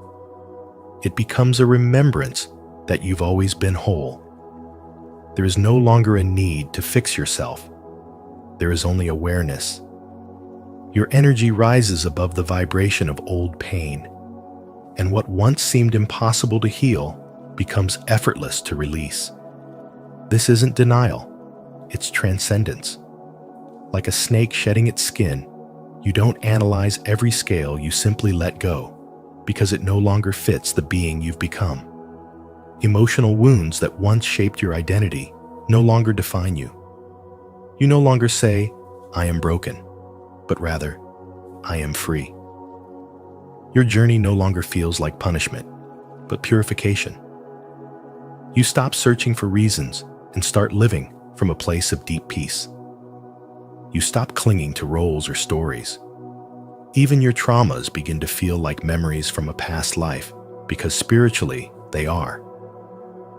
This spontaneous liberation marks the soul's final preparation for release from the cycle of reincarnation. Rumi once said, "Don't get lost in your pain. Know that one day, your pain will become your cure." That day has come. You are not numbing, avoiding, or bypassing anything. You're simply evolving beyond it. You no longer need the chaos to teach you clarity, nor the heartbreak to teach you love. The lesson has been mastered. The karma is complete. You are becoming who you truly are beneath all patterns, stories, and names. A liberated soul returning to light. If you feel the old patterns finally loosening their grip, this is your sign of powerful transformation. Declare it with confidence. Comment below, "I am free from the past," to affirm your liberation and inspire others who are ready to break through and rise. Thank you for joining us on this powerful journey of self-discovery and spiritual insight. If these signs resonate with you, perhaps it's not a coincidence you may be closer than you think to completing your soul's earthly mission.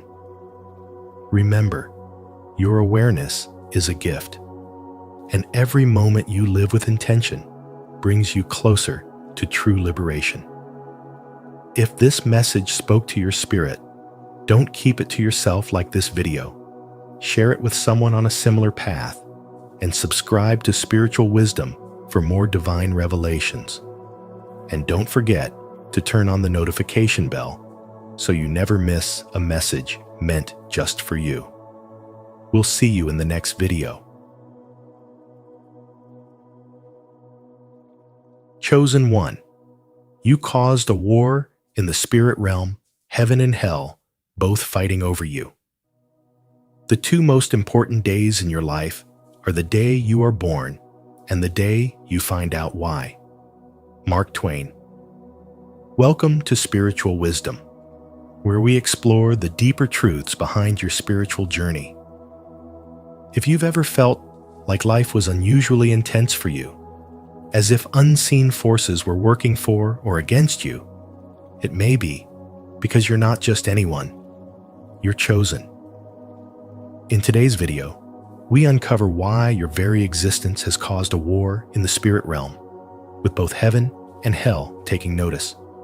Have you ever felt spiritually watched, targeted, or protected in ways that defy logic? If so, this message is for you.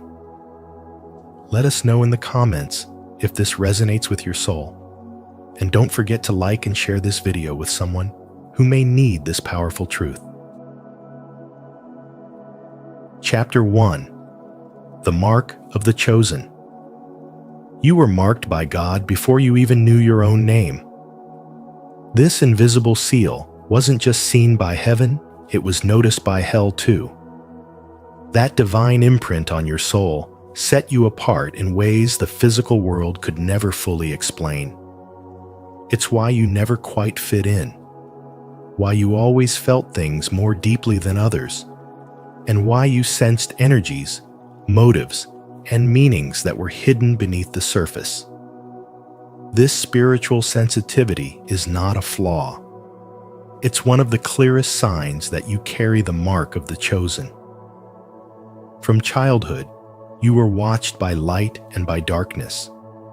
You were attacked early, not because you were weak, but because you were destined.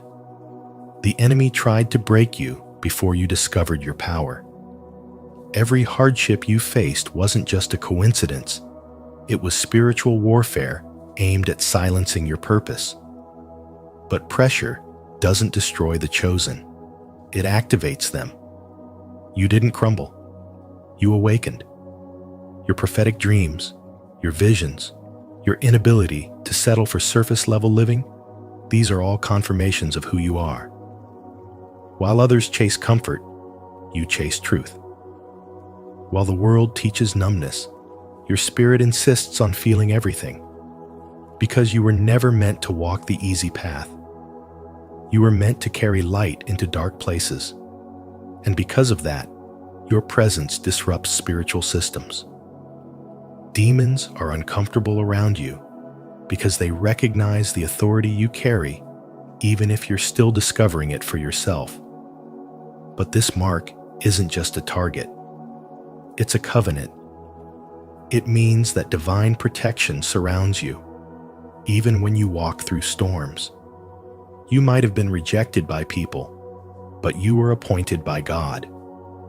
And that appointment cannot be erased by human opinions or earthly obstacles. Your life has meaning beyond what is seen. Your path has weight in both realms. You walk in two worlds, visible and invisible, and you are being shaped to influence both. The resistance you've experienced is not a sign that something's wrong with you. It's proof that heaven has invested something powerful inside of you. That is why you disturb mediocrity. That is why you can't pretend, settle, or conform. The fire inside you was never meant to be dimmed. It was meant to be refined. And now, every dream you've received, every battle you've survived, every moment you felt like giving up but didn't, that's your evidence. You are chosen, you are covered, and you are being prepared for something only someone with your mark could carry. Comment below, "I carry the mark of divine purpose," if you know you were chosen for something greater.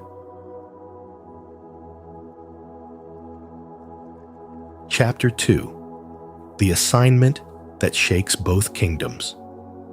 Your assignment was not given to you lightly. It was written in the eternal scrolls of heaven, sealed with divine intent, and sent to earth through the vessel of your being. This calling was never ordinary. It was spiritual, generational, and dimensional. It didn't come to make you comfortable, but to make you powerful. That's why your life feels intense. That's why nothing about you is average.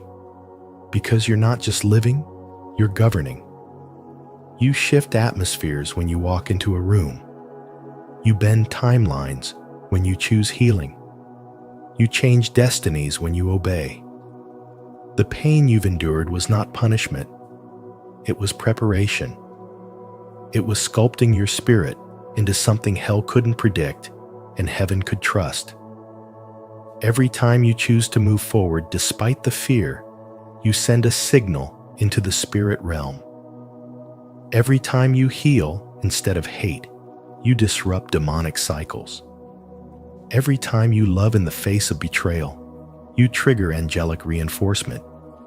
What you do in private, your prayers, your tears, your quiet courage, is recorded in realms unseen. Your footsteps echo in both heaven and hell because your life carries spiritual velocity.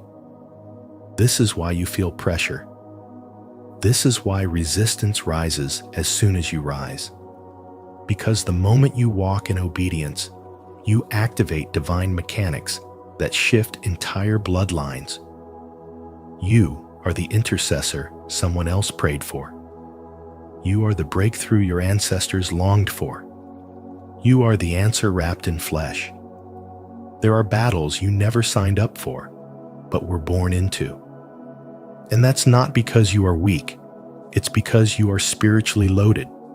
The enemy has studied your assignment long before you became aware of it. That's why some attacks made no sense. That's why certain people turned against you for no clear reason. The war around you is a reaction to the light within you. When you were born, alarms went off in the dark. Your assignment threatened ancient altars and generational demons. You weren't just born, you were sent. And sent ones don't come to participate. They come to dismantle. You weren't sent to survive, you were sent to govern territories, both physical and spiritual. Your words hold weight. Your energy alters environments. Your choices echo into eternity. Let's talk about what obedience really looks like for a chosen one. It looks like forgiveness when your heart wants revenge. It looks like discipline when the world offers distraction. It looks like standing alone while carrying a vision nobody understands. It looks like waking up every day, facing resistance, and choosing purpose anyway. Each time you do, the spiritual realm shifts. Chains break, patterns collapse. Portals open. You don't see it with your physical eyes, but your spirit knows. That's why you've always felt things deeper. That's why you sense when something's off.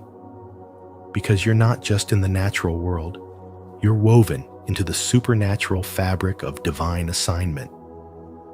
And when others see your external life, they may not understand the internal war. They'll see your peace, but won't see your process.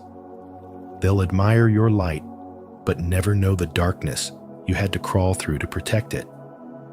They'll think you're lucky, not realizing you're legendary. Because legends aren't made by applause. They're forged in isolation, in rejection, in silence, in sacred warfare. You didn't just survive for yourself. You were built to stand for others, built to carry codes of awakening, built to reverse what was sent to destroy. Every time you rise, the heavens take notice. Every time you cry out, angels are dispatched. Every time you step forward, darkness trembles. The weight you carry is spiritual. The calling on your life is generational. The resistance you feel is confirmation. Your life is the battleground of two realms, but the victory is already written. Not because you are perfect, but because you are aligned. Not because you never fall, but because you always rise. And that rising, that relentless, quiet, powerful rising, shakes both kingdoms. Are you ready to walk boldly in your divine assignment? If so, comment below. I accept my spiritual mission, and let the heavens and hell know you are aligned, awakened, and unstoppable. Chapter 3. The attacks that didn't make sense until now. The pain, the betrayal, the isolation you've endured were never random events. They were precise spiritual attacks, coordinated strikes launched before you even knew the power you carried. Hell feared what you would become, so it tried to confuse you before you could awaken. That deep ache in your chest, the silent nights where you questioned your worth, the moments when people turned on you without cause, all of that was spiritual warfare, not personal failure. It was the enemy's attempt to break you before your light broke through. These attacks weren't about what you did. They were about who you are. The darkness saw your calling long before you did. It knew you carried something ancient, something powerful, something disruptive to its agenda. That's why you were targeted so early, so fiercely, so relentlessly. But you didn't crumble. You didn't give up. You endured. And that endurance is a spiritual signal that cannot be ignored. It's not just proof of your strength. It's a sign that a divine breakthrough is unfolding. There is a prophecy written over your life, and pain has been its loudest confirmation. Your suffering was never senseless. It was the pressure that reveals the diamond. The loneliness was the space God cleared so He could speak to you without distractions. The betrayal was the pruning that removed what couldn't go where you're destined. Every moment of confusion, every delay, every door that slammed in your face was orchestrated to preserve your purity, to train your discernment, to deepen your faith. You weren't just being tested, you were being prepared. You are not just stepping into purpose. You are stepping into divine destiny. Purpose can be planned, but destiny is divine. It cannot be stopped by human hands or demonic interference. What you're walking into was written before time began. And now that you are waking up to your own identity, heaven is aligning everything to push you forward, while hell scrambles in fear. The battlefield you were born into is proof of the war you were sent to win. Your scars are sacred. They are not marks of defeat. but seals of survival. You are not a victim of spiritual warfare. You are the evidence that it could not take you down. You carry a frequency that shakes realms. You walk with a presence that pierces through deception. Heaven and hell both recognize your name because you are not ordinary. You are chosen. You are marked. You are dangerous to the darkness and essential to the light. The endurance you've shown was the final test before the elevation. You didn't just survive. You outlasted what was designed to destroy you. That means your time has come. Destiny is not knocking. It's breaking down the door. And this time, you're walking through it with clarity, power, and divine protection. Every attack was a clue. Every pain was a sign. You were never being buried. You were being planted. And now, you rise not just to exist, but to reign. If you've ever felt attacked for no clear reason, you're not alone. Your pain was never pointless. It was prophecy in disguise. Share your story in the comments to inspire someone else walking through the fire. And if you're just now realizing the truth, comment below, "I see it now," to affirm your breakthrough is near. Chapter 4. The Role of Angels in Your Journey. You didn't survive those impossible moments. By chance, angels were assigned to you before you even knew you needed them. They stood in the shadows when darkness tried to consume you, not just as passive observers, but as active warriors in your favor. Every time you felt a sudden peace in chaos, an unexplainable redirection from danger, or a voice of clarity in confusion, it wasn't random. That was divine intervention, orchestrated through the presence of angels who had one mission: to protect, guide, and realign you with your higher path. You were never alone. Even in your lowest hour, celestial beings stood guard over your life because your purpose was too important to be left unguarded. Angels don't just surround you, they move with you. They accelerate your path when you walk in obedience, and they clear the road when you stay aligned with your divine assignment. Many people think angels are just spiritual decorations or distant symbols of goodness, but for the chosen ones, they are strategic partners. They fight battles in realms you cannot see. They whisper strength into your spirit when your body wants to collapse. They lift you up when every earthly reason tells you to give up.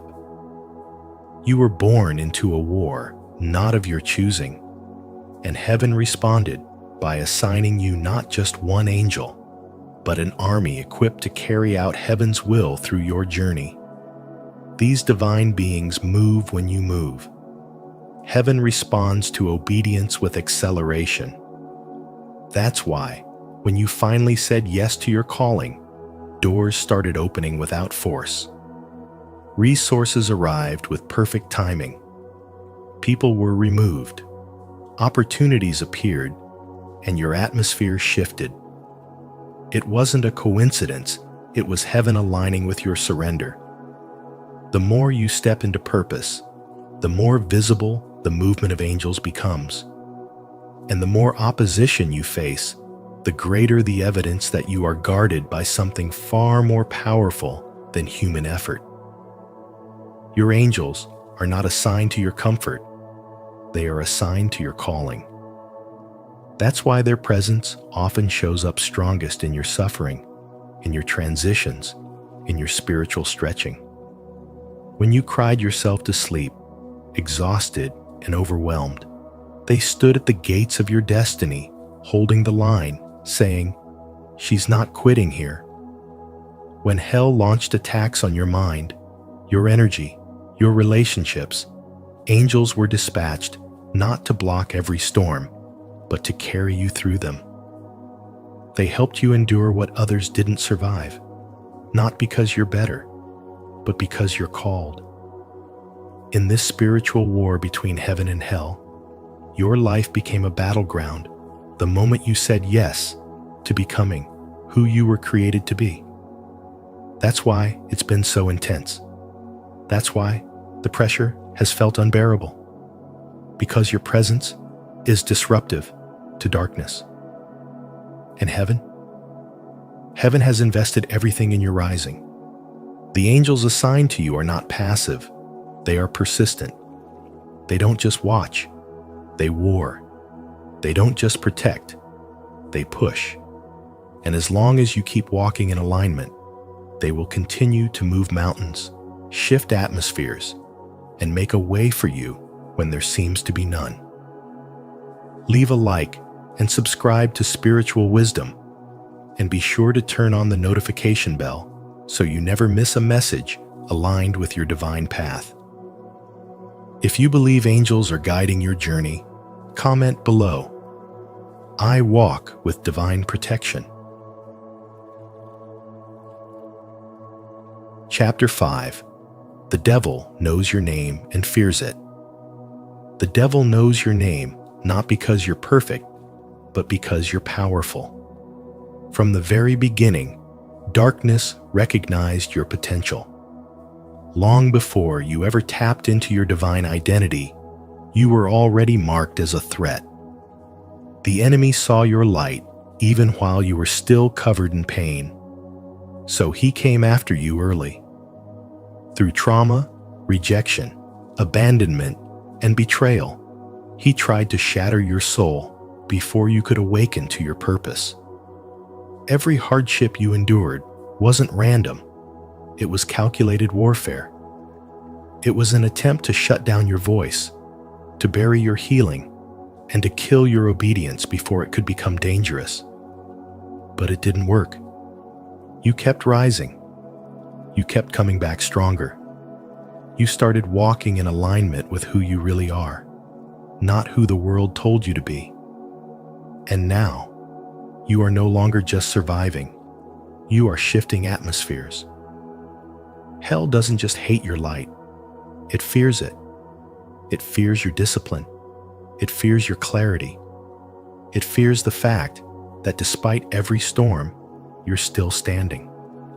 You've become too focused to be manipulated, too healed to be broken again, too aligned to be distracted. Your presence now carries weight in the spirit realm. When you speak, chains break. When you move, darkness trembles. The devil knows your obedience makes you unstoppable. Because obedience isn't just about following divine instruction. It's about breaking generational cycles, choosing peace over chaos, and silencing every lie that once defined you. And when you operate from that level of authority, your life becomes a battlefield. You're not just changing yourself, you're shifting bloodlines, exposing hidden darkness, and bringing light to places that have never known it. That's why the war increased when you got closer to the purpose. That's why certain people turned on you when you started healing. That's why you feel pressure even in seasons of clarity, because the enemy knows what's coming if you keep walking in truth. There's a reason why people are drawn to your presence, why they feel peace around you, why they open up without knowing why. It's not just charisma. It's not just energy. It's anointing. It's the evidence of everything you've survived, everything you've healed, and everything you're becoming. You don't have to preach a sermon to shift a room. You are the sermon. Your life is living proof that heaven wins. The very areas where hell tried to break you have now become your ministry. The wounds turned into wisdom. The silence became strategy, and the pain became power. So when you feel the heat, remember, it's not punishment, it's proof. You're not under attack because you're weak. You're under attack because you're walking in divine authority. Your name is known, not only in heaven, but also feared in hell. That's the weight you carry. And that's why the spiritual realm has been at war over you from the beginning. If you believe this message was meant for you, speak it into your spirit. I am powerful, protected, and walking in divine alignment. The enemy knows my name, but my purpose is greater. Leave a comment below to affirm it, and don't forget to like, subscribe, and turn on the notification bell so you never miss a message that speaks directly to your calling. Chapter 6. You're the bridge between realms. You never truly fit in because you weren't meant to. You are the bridge between realms, between heaven and earth, the seen and the unseen. While others chase worldly definitions of identity, your soul has always whispered of something greater. You carry within you divine insight, not learned but remembered. It's ancient wisdom flowing through your veins, spiritual memory passed down through lifetimes and bloodlines. This memory allows you to feel what others cannot, to perceive what others miss, to know what others forget. You didn't stumble upon this. You were chosen for it. Your presence alone shifts the atmosphere. When you align with truth, when you walk in purpose, your very existence creates ripples in the spirit realm. Decisions you make in this realm echo in others. Every healing you allow into your life, every chain you break, every boundary you set, it does more than liberate you. It alters spiritual structures, transforms generational energy, and clears karmic residue. Your alignment is not personal, it's cosmic. You were sent here to activate a divine blueprint that's been waiting for generations to unfold. You are the one who ends what others could not. Cycles of silence, suffering, betrayal, and abandonment stop with you. You weren't placed in your family by chance. You were sent as the healer, the awakener, the breaker of curses. Ancestral wounds that were never acknowledged now rise to the surface because your light exposes what was hidden. Your very presence brings up what others tried to bury. And though this responsibility is heavy, it's also holy. Because through you, your ancestors find peace, and your descendants inherit freedom. Now that you've stepped into your purpose, you are reclaiming what was lost not only for yourself, but for everyone connected to your name. What trauma destroyed, your presence rebuilds. What was stolen through fear, you restore through love. You are creating a legacy not rooted in survival, but in sacred expansion. You're not just walking through life, you're walking in power, with heaven backing your every step. Each act of courage plants a seed of healing. Each act of truth sets others free. You are not ordinary. You were never supposed to be. You are the living answer to a divine question asked long ago. That's why both heaven and hell took notice the moment you arrived. One seeks to protect your mission. The other seeks to stop it. But the war is proof of your purpose. The tension is confirmation of your impact. You don't just live between realms. You balance them. You bridge them. You transform them. And now, the world must shift because you have remembered who you are. If this message resonates with your soul, let us know you're walking in purpose. Comment below, I am the bridge. Your words matter, and your presence here helps expand this sacred space.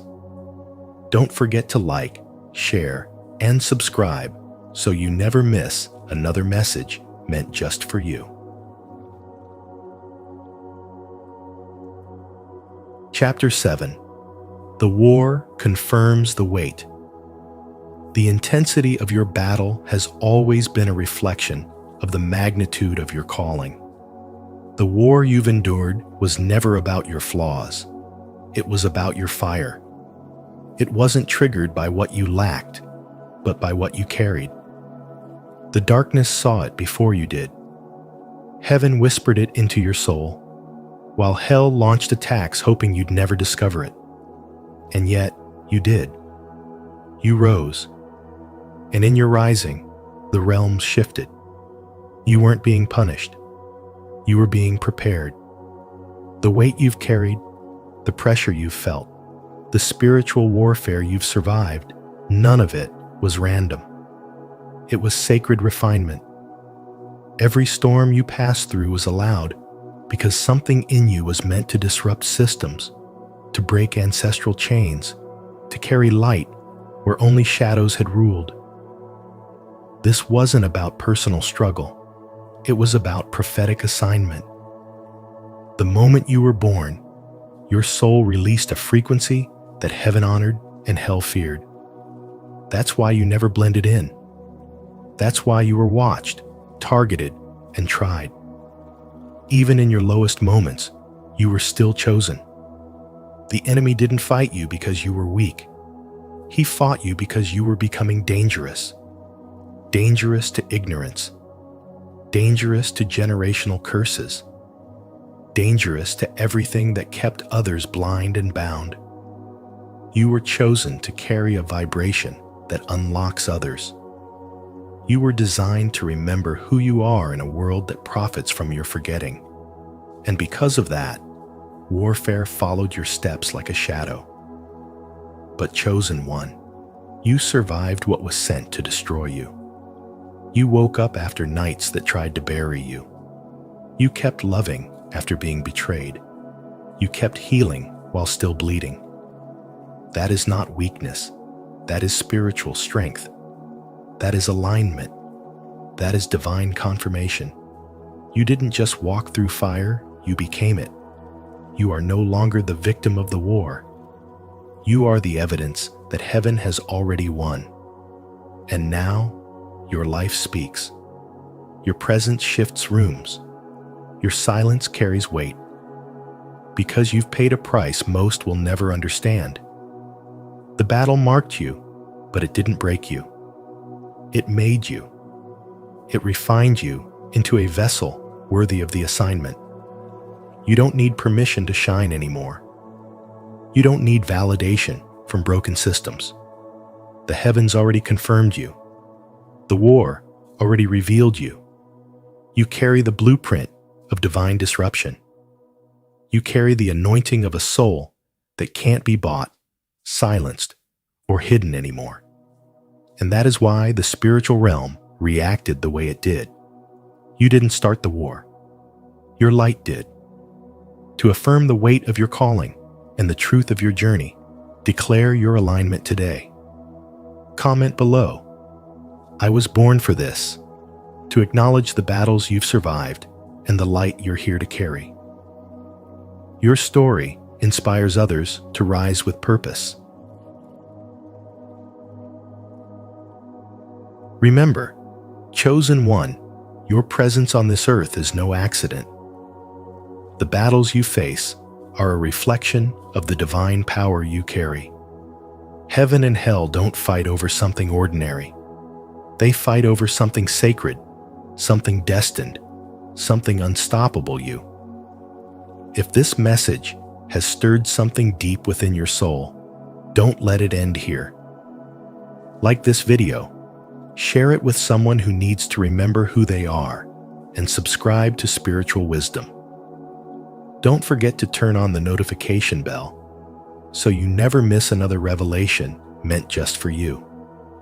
Your spiritual journey is just beginning, and we're walking it together.